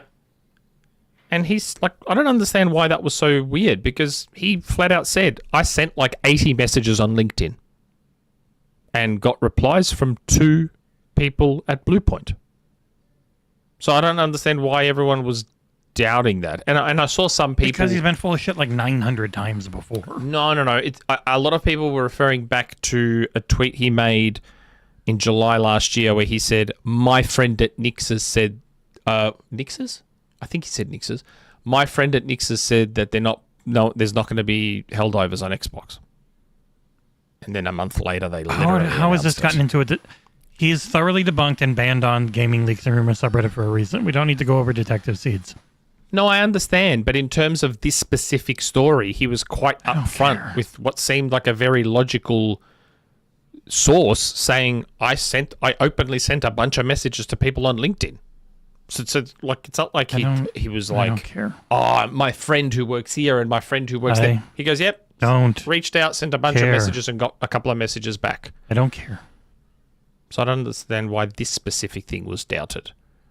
And now Jason Schreier has been like, what did he say? Sony knocked it back or something? So they pitched it and Sony said that From does not want it, essentially. Rumors from Nate the Hate and from Grub and others have said that From may not have been the biggest fans of the Demon's Souls remake, as Demon's Souls was a very oppressive, miserable-looking game, and then the remake was very bright and colorful and not cheery, but it was a very different art style. Also, there's been quotes from Miyazaki where it's like, Bloodborne's his favorite. If it's going to get remade, he would want to do it. So, there's a lot more to it overall. A lot of stuff that people had guessed or wondered about for years, or rumors there had been, turned out to be pretty true. And then they tried pitching other things, including another remake of Shadow of the Colossus that would include unfinished bosses and stuff. That was weird. Yeah, that was an odd one. Sounded, but then they're closed because Sony thinks they can't make their own games, which is weird because they weren't bought to do that. You bought the best remaster remake company in the biz. You have a billion friggin' IP, but you don't. It's essentially the nail in the coffin for all of Sony's old IP. If you had the best remasters in the biz, or one of the best, and you didn't want them to remaster anything, you wanted them to make new games. This whole scenario will go down as one of the most baffling bits of studio mismanagement I've ever seen. Like, even linking this back to the PC port thing. So if they're scaling back PC ports, what does that mean for Nix's? Well, they will in trouble now. They will still have their the live service stuff, and Nix's helps with not just straight up ports, I guess, as well, because also like Bluepoint helped make God of War Ragnarok, so maybe they'll find something. But yeah, it's really weird. It's so strange. Like it is, and we said it back then, and I guess we'll reiterate it now. Almost all of Sony's acquisitions felt reactionary. So many of them felt reactionary, especially the Bungie one. And everything we're seeing now seems to, like, a lot of people thought they'd buy Bluepoint because Bluepoint's always been associated with PlayStation. So everyone kind of assumed they would. And to me, if you're buying the best remaster or one of the best remaster and remake studios in the world, You probably got a lot of plans to remake and remaster stuff. And then 5 years later and nothing? And they just shut down? Like, so was that purchase reactionary because you saw Microsoft on a spending spree and thought, you got it? Because think about it. What did we see all over social media after Microsoft went on that spending spree? What did we see everywhere in social media? Fans begging for Sony to PlayStation respond. fans, respond, Sony, respond. You guys have to do something. Even in the media, we saw it. Oh, how's Sony going to respond? How's Sony going to respond? It feels like it was all reactionary. Oh, yeah, Bluepoint's got association with PlayStation. Let's buy them. Housemarque's got association with PlayStation. Let's buy them. Like, it all just felt... And then when ABK hit like a fucking bomb, well, what's our bomb? What's the bomb that we can afford? Bungie. Bungie's the bomb we can afford. Bungie's the bomb. Well, I mean, that cost them almost $4 billion. That's crazy how much they spent. Like, $4 billion. Yeah, $4 billion might be chump change for Microsoft, but it's not for Sony. That's a big purchase for them. So it's weird. Like,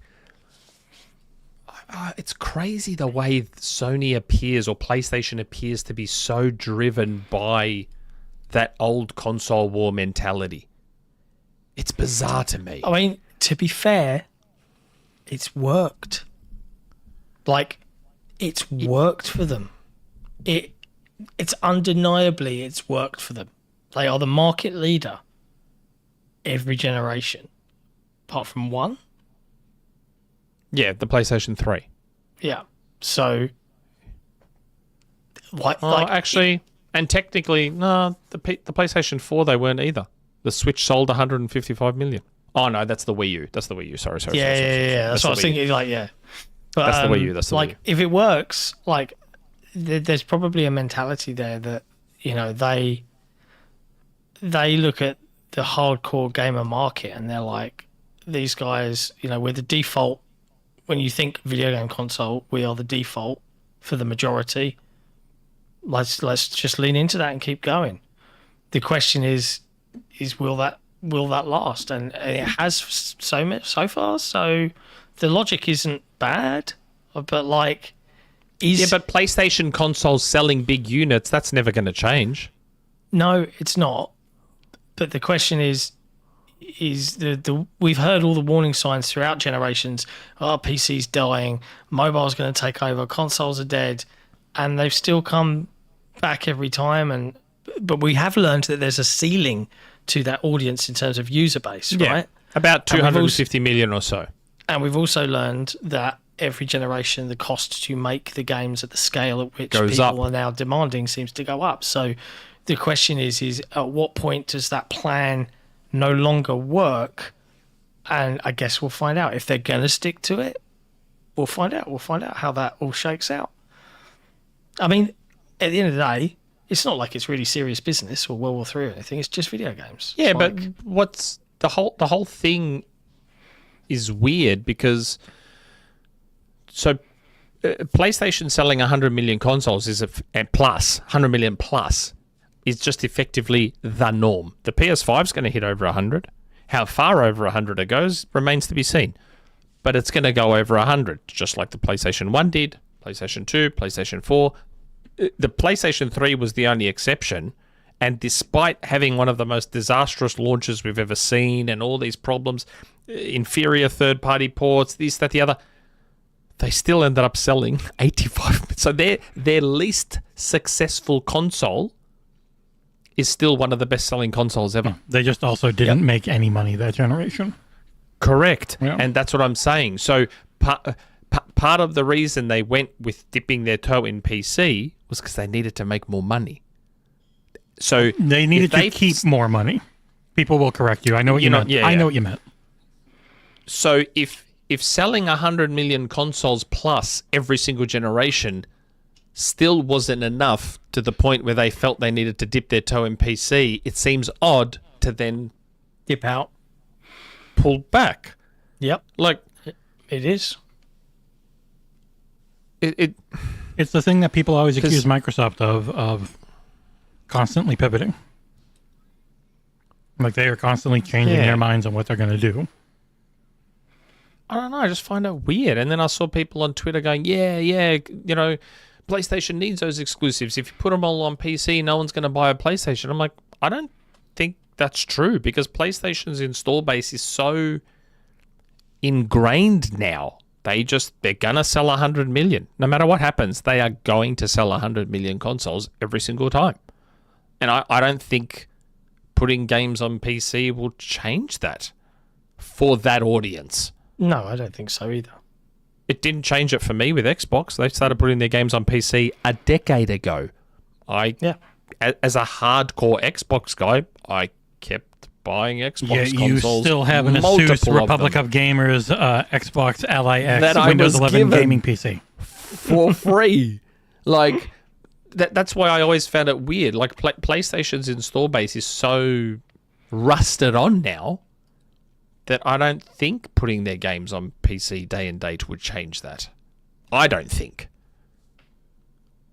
Because in the end, the console convenience is always going to win.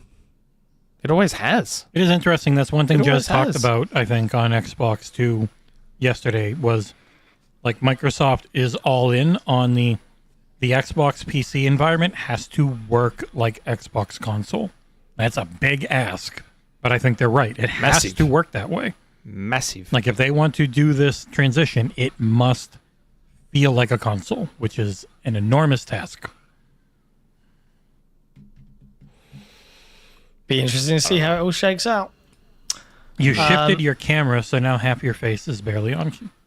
Oh, sorry, I'll fix it. Yeah, you zoomed in again. Okay. Too much. A little more. A little back. And then we had the weird Wolverine date reveal right after the state of play. Yeah. Yep. They said they weren't going to talk about it again really till spring, and then just bleh.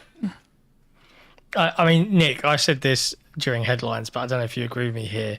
Like, when they started posting marathon tweets for the upcoming Server Slam, and everyone was in their mentions about Bluepoint. And they were like, hey, Insomniac, can you just whip a quick trailer and just share the release date? We'll just get that out there. Get people talking about something else. And it worked. Some people theorized that because they already knew they were going to close down Bluepoint. It's not like they decided to close down Bluepoint that day. Yeah. It was obviously a decision they've known about for a while. It's possible. Some people theorize that, well, okay, let's hold on to the trailer. Let's hold on to that announced date. Drop the bad news and then try and distract people with the Wolverine trailer. There is a bit of me that thinks, a little bit cynical in me is like... Discussion in the chat. Enough. Wolverine is Mediterranean. Yeah. He looks it. Logan is Mediterranean. I wouldn't be surprised because that body of water touches a lot of countries.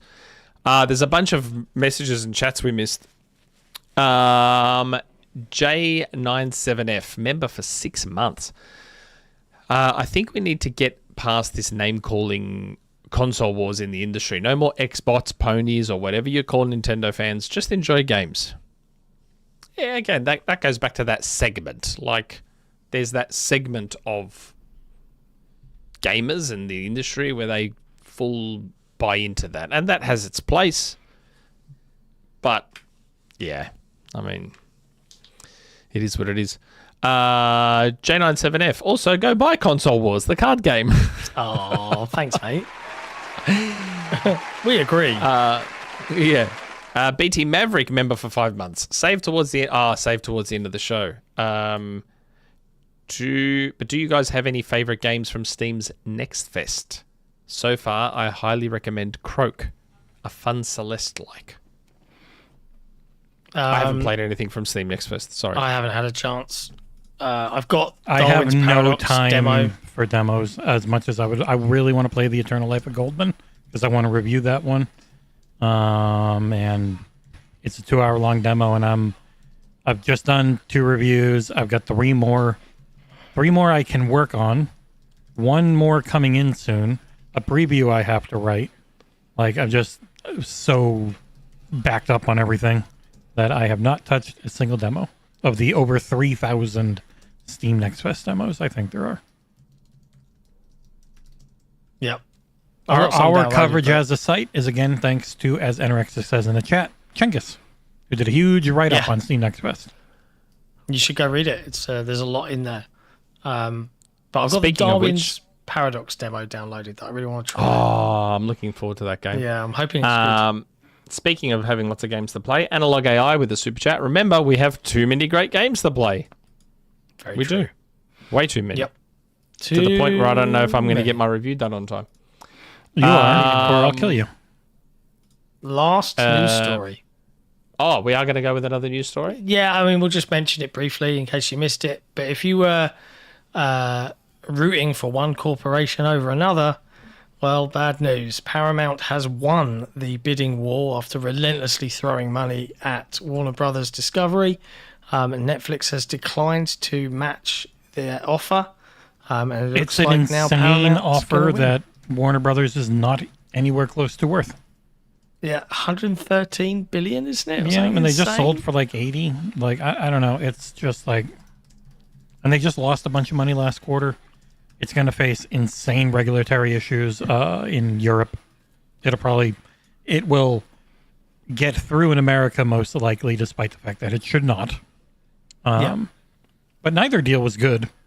This one's a little worse, depending on your feelings about the world. But neither of them was good. But this is bad because Paramount's an $11 billion company, yet they're spending 10 times that because a super rich guy is like, yeah, my kid really wants it. And we're going to take on 90 billion in debt, like between us and the Saudis and everyone. Like it is immediately fucked financially. Capitalism, yo. It's great. Anyways, it is that moment in the show where I like to personally thank our members and our patrons and everybody that has supported us to come as far as we've come. But, you know, Nick will then say that I haven't said any of this and also make his own speech about how fantastic you all are. So our patrons are so good, don't you think? They are so amazing. How about our members? I like the members more. I'm sorry. Ooh, yeah. I like them 11. Member versus patron war. They are 11% better, and it's nothing to do with them. Yeah. It's to do with the cut that Patreon takes. Better. I love all our supporters equally. This music shouldn't be killing you anymore, Nick, by the way. I figured it out. Yeah, no, he fixed it. It's not. It was echo cancellation inside StreamYard. I love all our supporters equally. Whether they contribute to us monetarily or not. That's because you don't see any of the money. Yeah, correct. That's true. You feel very differently. Like, maybe.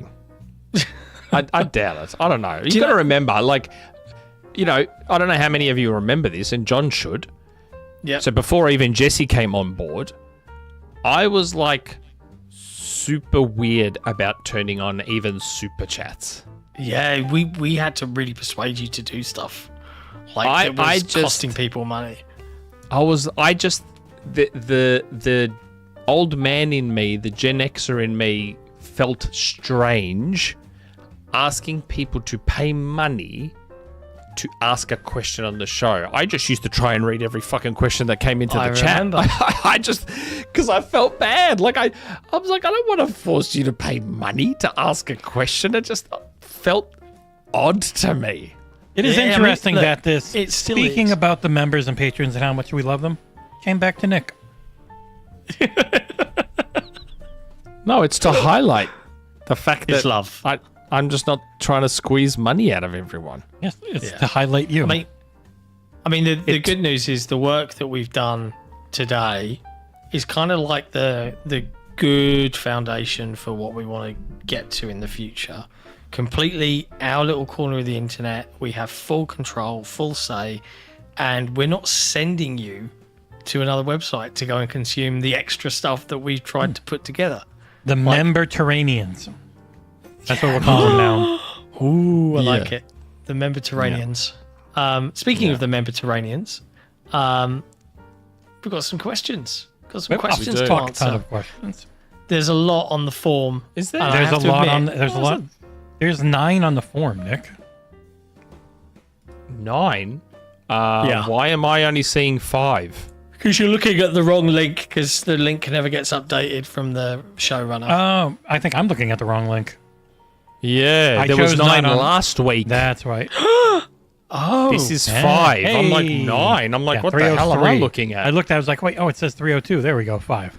We're all right on questions. I was like, Jesus Christ, no. Jesus Christ. Okay, cool.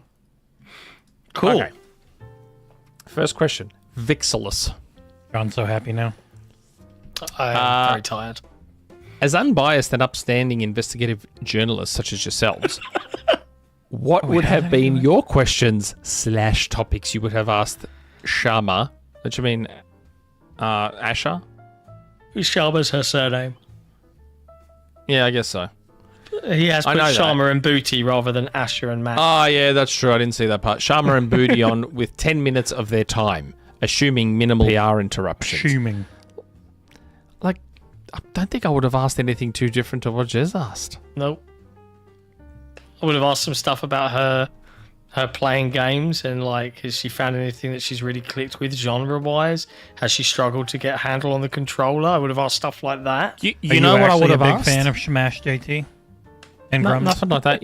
You know what I would have asked? Because it's the only question I think she could have asked without a super PR-y answer. I think I would have asked her, as a new person coming into Xbox now, how do you feel the brand is seen from the outside looking in? Good question. You're brand new. You're just in the job 2 days. You've been put in charge to quote unquote fix Xbox and take over.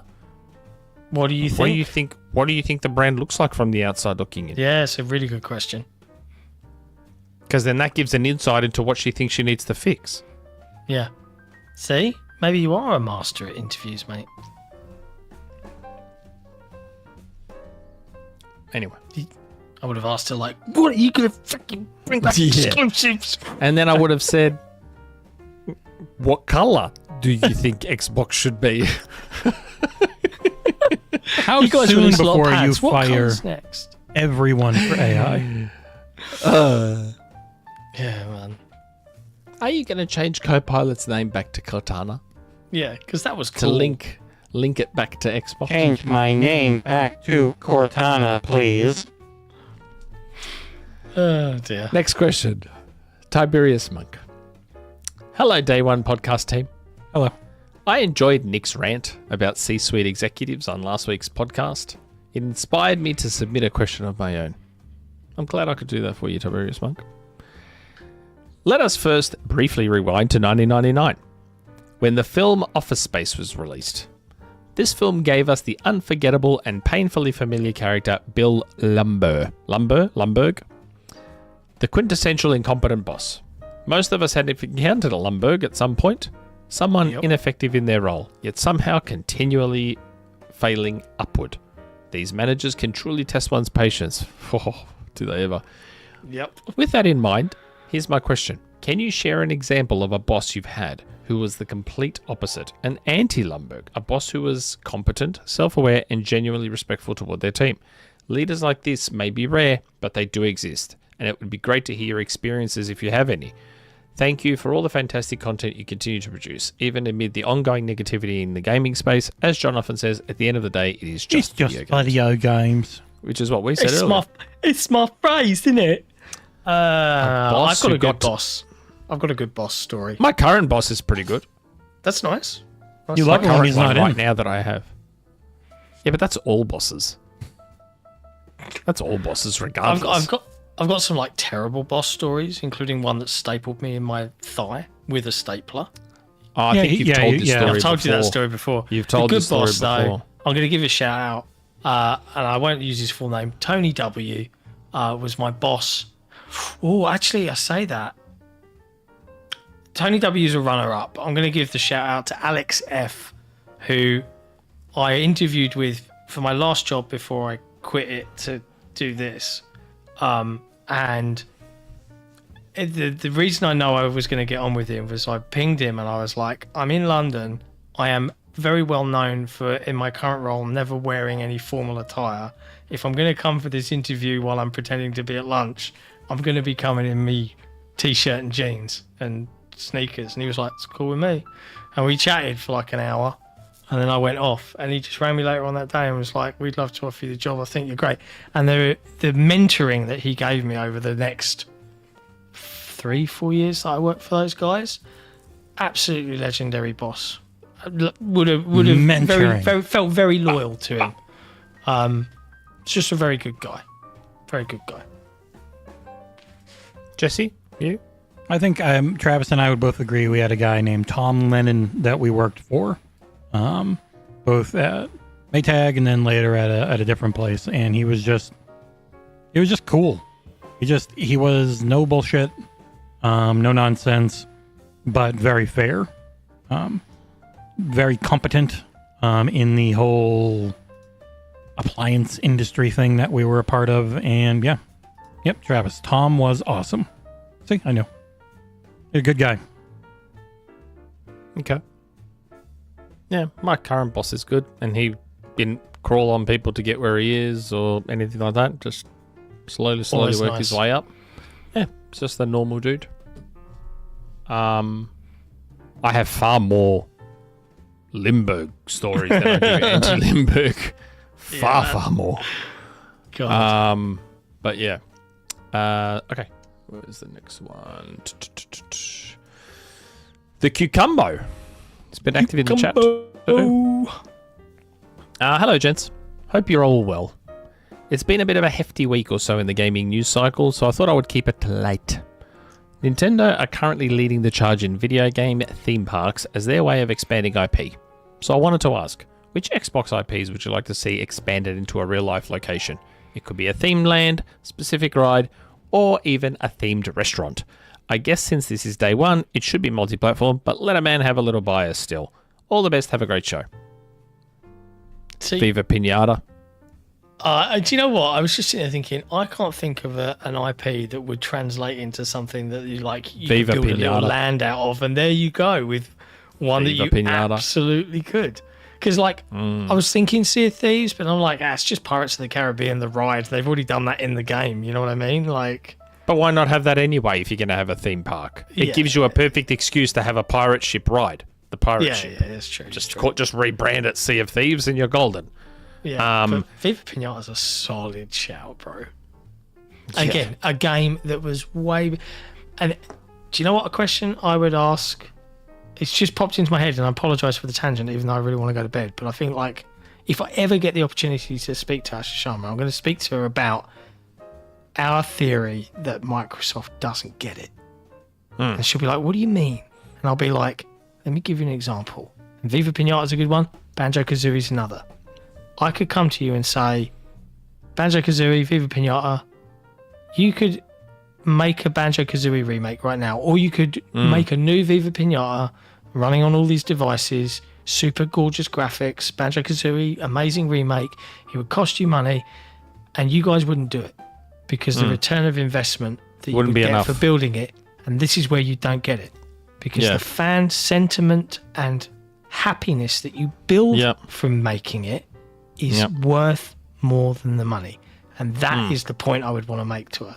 And I'd ask her if she understands that point of view. Sorry, it just popped into my head because of Viva Pinata. It's still relevant. Did good, rare. Still relevant. It's still relevant. We were talking about Viva Pinata being multi-platform before Microsoft started going multi-platform. Yeah. It was on DS. It was on the DS. It would have been the perfect game to have cross-progression, cross-play across mobile, consoles, PC, and you build a garden and anyone... Kind of like Animal Crossing in a way, but multi-platform, and people can go into your garden and this and that and the other. Viva Pinata could have... It was very ahead of its time. Speaking of Pinata likes, I did try to get us review code for Pacopia, but we didn't make the cut. I'm trying to figure out what the process will be for Nintendo. Even Pacopia is supposedly, from what I'm hearing, it's basically Viva Pinata, but Pokemon. That's why I called it a Pinata. I know. But,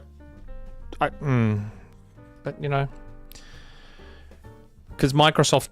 So where Sony did understand at one point how first-party exclusives can be used as marketing, even if they don't make a lot of money. Microsoft never understood that. Yes. Yeah. Never understood it. Every single game had to be a hit. Had to be a hit, and if it doesn't, and that was even worse back in the early days because Halo was such a smash hit out of the gate. Yep. Microsoft's perspective was warped, It was and they were like, broken by that "Oh, game. well, everything should sell like Halo, shouldn't it?" And then it's like, no. The reality is that's not how it works. Not every game is a Halo. That's so funny. Oh God. Bloody Microsoft. But yeah. What else would be a good question. theme park thing? No, that's it. Okay. No, I can't think of anything. That's The just Ren Fair one from Pentiment from chat, 100%. Oh, nice. What would that be? It's a Ren Fair, but it's themed around Pentiment characters from Satanist. Ah, okay. I mean, Fallout could work. Halo could work. Could be a bit dystopian. No, not necessarily. It just depends on the ride you're doing. Like, we've got in Queensland, we have a Warner Brothers Movie World theme park. And they've got like a Wizard of Oz section with different themed things where you walk into a house that's supposed to be like Dorothy's house. And they've done this cool thing where on the windows there's screens and it looks like you're in a hurricane in Dorothy's house. Then there's like a DC ride where they put you in this cart thing and you've got actual laser guns and you're shooting at things in this ride. And I'm like, well, this could work with Halo, where you're like Spartans and you're shooting at different things. Like, it all depends on what the theme park section, ride, or attraction is. Any IP can really be turned into anything at a theme park, technically. Okay. Good old Collingwood, who got his question into the form. Did he? Yeah, after some weird issues with the forum. I mean, on my screen it just says once. There's no question there. Oh. Oh, yeah. There's no question. It just says, "Hi, John, Nick, and Jesse. If the question I tried to post on the forum shows up, please ignore it." Please ignore that one. Once? Once. Unless it's question 5? No, it's Nope. not. Oh, no. Oh. Sorry, good old Collingwood. Has my mic gone wonky? People said it went wonky even though it was muted and not I don't on. know. Which was I weird. think you were muting because of background noise, right? Yeah, the wife was using the Ninja Creamy. And I even loud. sent good old Collingwood a message last night, and he didn't reply to it in the forum. Because the forum's been going through some things today. People unable to log in. Yeah. It's fixed now, thankfully. Okay. Sorry, good old Collingwood. No question from you. So it was trying to fight all the background noise when I talked before. Next question is from Asha.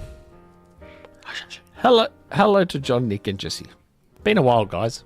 I've been going through my backlog these past couple of months and glad to say I've completed Control just in time for Control Resident. God, I need to complete Control as well. And Devil May Cry and Devil May Cry 5, another game I need to beat. Currently 70 hours into The Witcher 3 and I'm having a blast. Took 4 tries, but I'm finally in, fellas. Never played Witcher 3. It's been a pretty hectic week when it comes to Sony and Microsoft. Sony going back on PC, which I speculated they would do eventually, after shutting down Bluepoint, and Microsoft appointing a new CEO of Xbox before the 25th anniversary celebration begins. At least you can't say it hasn't been boring. My question is, my question is basically this. Where do you see Sony and Microsoft in 5 years' time? Thanks, you guys, for all you do. God. I don't know, man. That's such a hard thing to answer. That's like Things change so quickly as well. And it's like an interview question. Where do you see yourself in 5 years? And I'm like, I know. I don't fucking know. I play this by ear, man. I suspect we'll see Sony where they are now. I don't see Sony shifting too much. A lot of it's just going to be what happens with hardware. Component availability is a legitimate, massive issue that no one knows how it's going to go. Yep, it's really hard. You know, like if Microsoft managed to pull off console meets PC and it's all wonderful, is that successful? Will Asha Sharma usher in a new Xbox era? I don't know. Will we have to rebrand back? Rebrand back? I don't know. Hey, we got all the artwork. These are all questions I don't know. Could you imagine? Hey guys, we've got an announcement to make. We're shills again. Yeah, episode 400. Back to the Xbox era. Supplies. Oh man, that would be so funny. Yeah. Sure, it's a rubbish Xbox, answer, Assassin, but I just God only knows what Xbox could be. God only knows.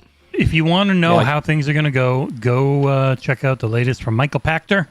He of the 200 million Game Pass subs. He says Xbox dead. They went 2 in on Game Pass, even though he was one of the biggest. Game Pass is going to take off. I think he ever. specifically said they raising it to $30 has killed it. Xbox is dead. So, as we all know, according to the laws of physics, if Michael Pachter says something, the opposite will happen. For the first time, Xbox is alive. Good old Collingwood $5 tip. I'm not sure what happened. Anyway, my question was, once Phil Spencer finishes up with Microsoft in the summer, what advice would you give to Phil as to what he should do post Xbox?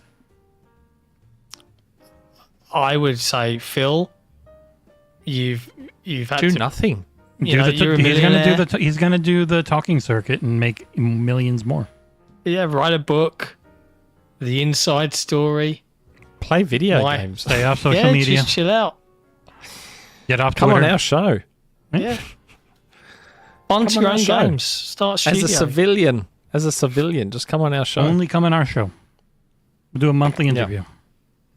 And we're gonna also offer you appear $20 on our show too. Brit, Phil should find a new job where he can fire Mike Ybarra again. Yeah, go work at DraftKings. Whatever it is. Fanatics. Oh, dear. Yeah. Go work at Polymarket. Yeah. That's the future of the world, is betting on everything that you know it's going to happen. So you make, my State of the Union address is going to be 2 hours, and then everyone bets on it, and then I bet on it with a whole bunch of money. And then I win because I was in control of the whole thing. Get together, because now that Phil is like probably close to a billionaire, Phil, Reggie, Sean Layden, get a bunch of those old school gaming execs, buy up Sega, and bring Sega back into the console market. Ugh. Fuck yeah. Can you imagine? Just another Sega x86 comes back, Dreamcast 2, and it's run by Phil, Peter Moore, Reggie, Sean, Shuhei, and they're all running Sega. They've got a console. Oh, that'd be so cool. It'd be dead within 3 months. Nah, bull fucking shit. I reckon they'd take over everyone. Or at least smart people would buy that console. I guess if people want to be dummies, they can feel free to. I can't stop you. That'd be so cool. And then Dreamcast guy would change his name when they have the new Dreamcast come out, because he's like, I can't be associated with that. Yeah. PS6 guy. Yeah. Okay. On to the forum. Jesse brother. Happy podcast 303 non-grifters. I'm loving the new site's look and some of the cool features on the forum. One new change that's not so good was the lack of timestamps on last week's podcast. This is so strange that he thinks that. Nick, did you give up timestamps for Lent, or are you just lazy? I kid. Speaking of Lent, the whole idea of that and Ramadan has reinforced my resolve that being an atheist was the smartest decision of my life. This week's question is, Jess, do you think I will enjoy Resident Evil Requiem? You know my tastes better than anyone. No. Really? If it was only the action side, yes. I don't think he'd have any interest in the survival horror side of it. But also, here's last week's podcast. Yeah, I don't understand why. Maybe he looked at the wrong thing. Yeah, he's very old. Those timestamps were up within, I reckon. They have to be up by the next morning, because by 10 a.m. my time, so after about 6 hours when the show's ended, I'm up re-downloading and writing the article. So it all depends on like what I'm doing that day in terms of when I get to them and how long they take. Like last week's episode was long, like this one's going to be. So they took a little while, but I got them all done within a few hours. I don't know why you didn't see them. It's very odd. Late now. It's very late. Okay, next question.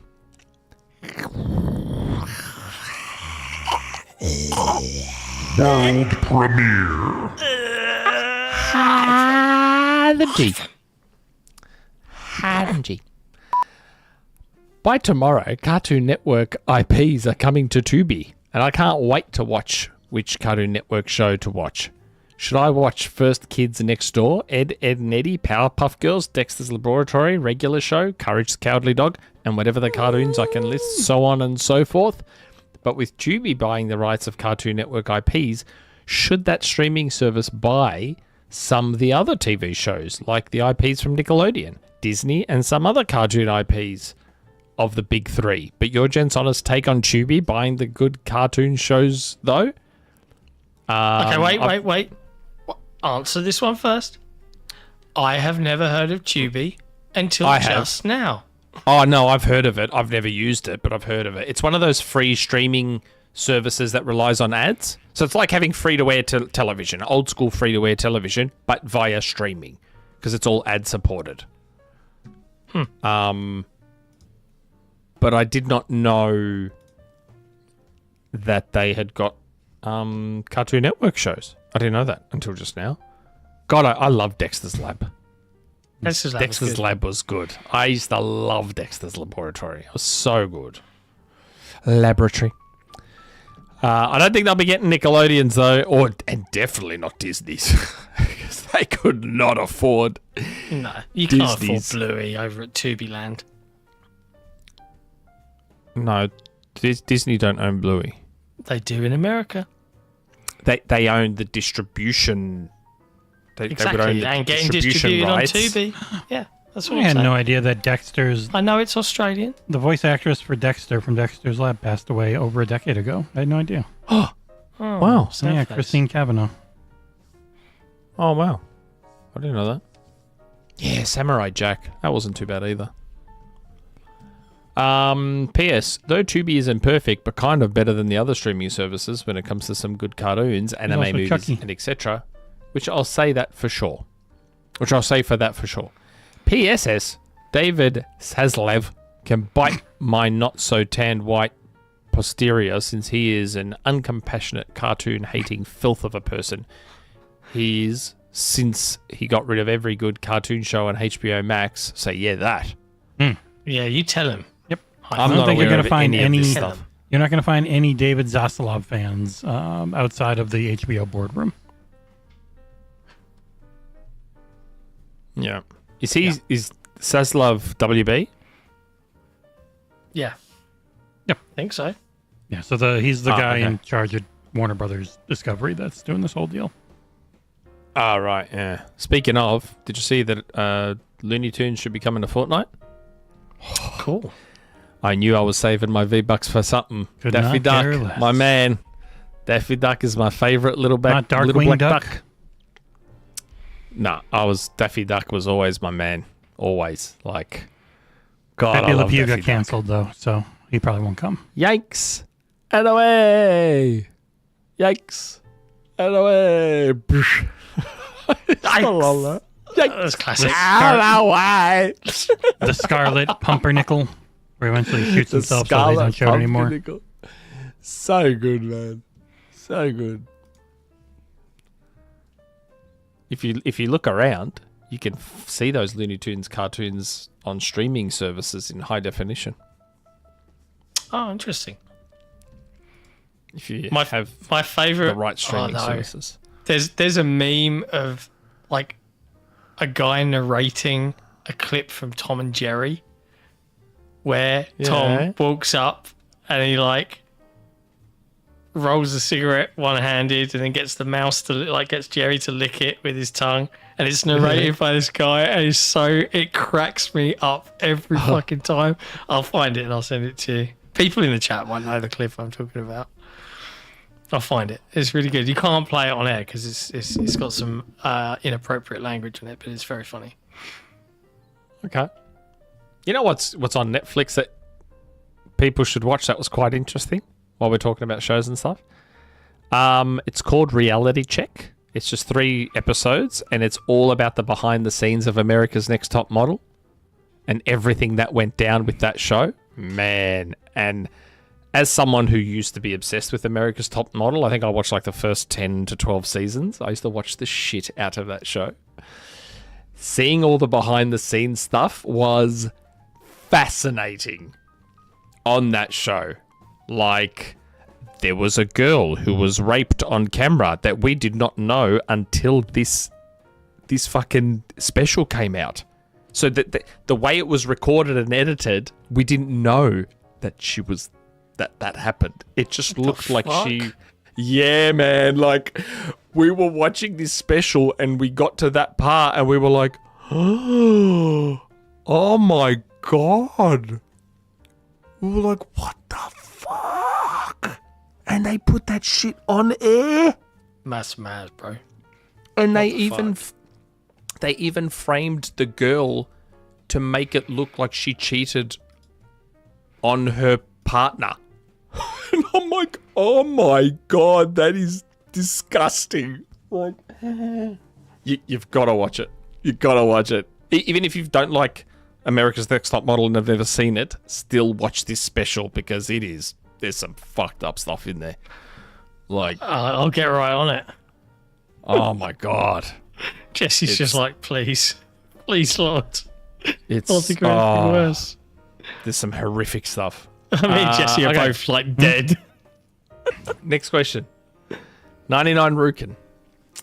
Hey, DayOne. Don't worry. I'm not going to talk about why Xbox should buy Dead Space or why they should buy this or that. My question for today is this, and Inside Gaming gave me this idea. Why can't games be like this one, pictured below? Find a publisher. They probably wouldn't cost as much with what major AAA games do. AAA titles cost millions to make and often don't sell as well as the blockbusters from back to the day, like Halo, God of War, and for laughs and giggles, Dead Space. All joking aside, is it the gameplay, strong stories, and replayability? What are your thoughts? Now this part. You skip it if you want. Hang on, he wants us to answer that one. So the game is Armed Fantasia and there's Penny Blood. I've never heard of either of those games. Yeah. ROI. But like, I mean, I can speak a little bit about publishing, I guess, in that we've been pitching Console Wars for like a year. I don't know. Like, in my head, I can see how the game will play. And I sit there and I think, holy shit, I think this would do really well. And trying to communicate that across without having something built already and seeing like my image in my brain out in a digital world able to be playing it, it's really hard. And publishers are now, because of this industry, so risk averse. But then again, I see games and I think like, who is that for? And then it comes out and it doesn't do very well. And I'm like, fund my game. Stop spending money on those games. Well, think about it. If someone had gone to a major publisher and pitched Roblox and shown them a demo of what Roblox looked like, do you reckon any of the big publishers would have fucking approved it? No chance. No chance. Oof. Like, it's difficult. It's getting more and more difficult to predict hits. And in and of itself, that shouldn't be an issue. But the problem is that you're right, 99 Rukin. Maybe those games don't cost much to make. But most of these fucking greedy companies aren't happy making just a little bit of money. They want to make a lot of money. And they will seemingly gladly lose a lot of money to try and chase making a lot of money. Rather than go, okay, well, let's just keep making a little bit of money as we try and find that smash hit. Like, I would ask, like, what do you consider not much money to make as? What do you consider cheap? What do you consider a cheap development cost for a game? Like, I'm wondering what people think a cheap game can cost. I don't know. Like, cheap relative to AAA? Yeah. What do you think a small deal is? To me, cheap relative to what we see in AAA budgets is I guess technically anything under like 5 million? 250,000 pounds would be like what I would think a cheap one would be. Yep. 250k. Like I've seen. But I'm talking relative to AAA budgets, which are like 100, 200, 300. To Those are me, the under biggest of the big. 5. Yeah. To me, under 5 is quote unquote cheap. The majority of games would be well under $1 million. Like 99%, 98% of games that made are probably under that. Because there's just 20,000 tiny games coming out every year. There's a couple hundred big ones.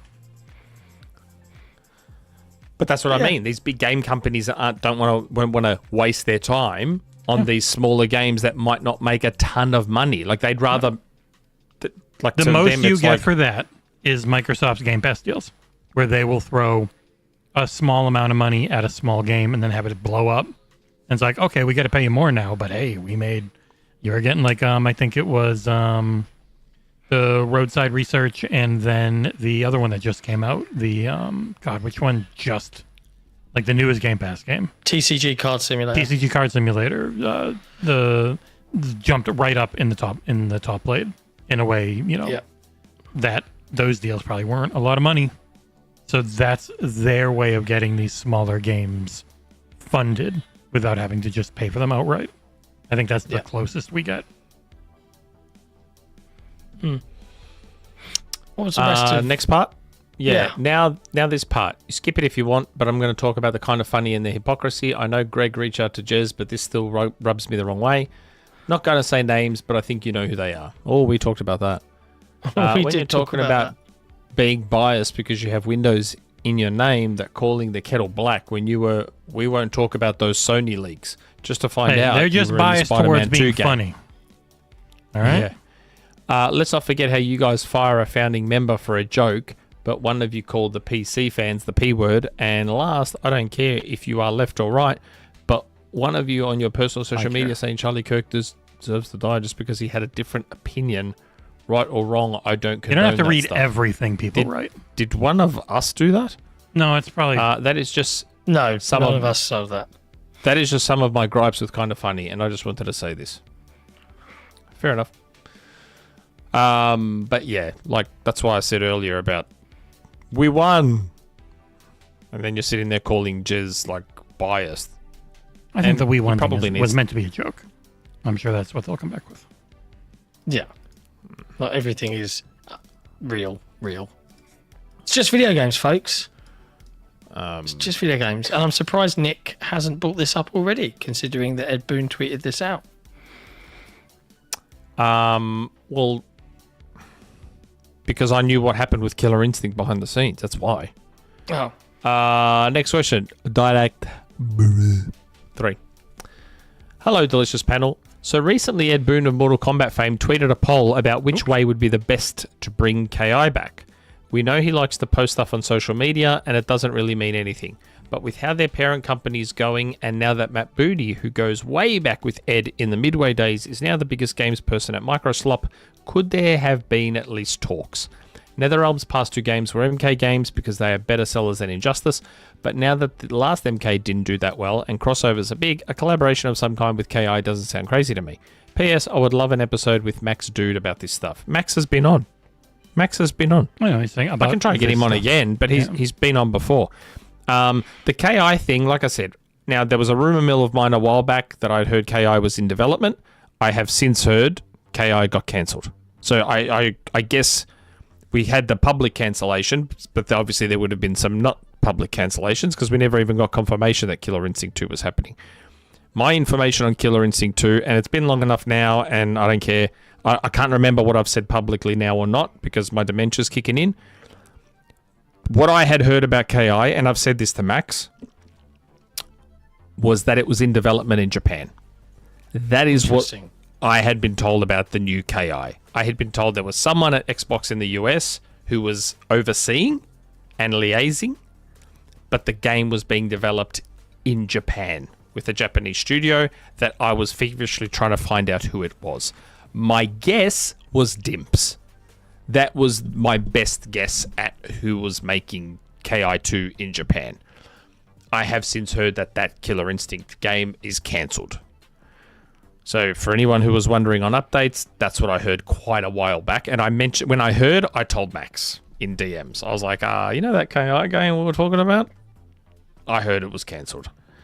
So seeing Ed tweet about this does make me wonder, I don't know, has Ed reached out and said... Wouldn't it be good? Yeah, like, I don't know. But the KI project I heard about, I heard it got cancelled, which is really fucking sad. That is depressing. So, I don't know. Is it going to be a case of Iron Galaxy making it for PlayStation and Switch? Is it going to be a case of... I don't know. I'd prefer that NetherRealm don't do Killer Instinct. Personally, I wouldn't want NetherRealm on Killer Instinct. That's just me. You just want the OG team from the 2013 reboot back. Well, yeah, they're making... That's the thing. We're getting a fighting game from the original Killer Instinct team, and that's Invincible. So let's wait and see what Invincible is before we start clamoring for KI2, because hopefully Invincible is that spiritual successor to Killer Instinct, and then we don't have to worry about it. I would not like NetherRealm. I'm not bagging the Mortal Kombat games, but they're not Killer Instinct games.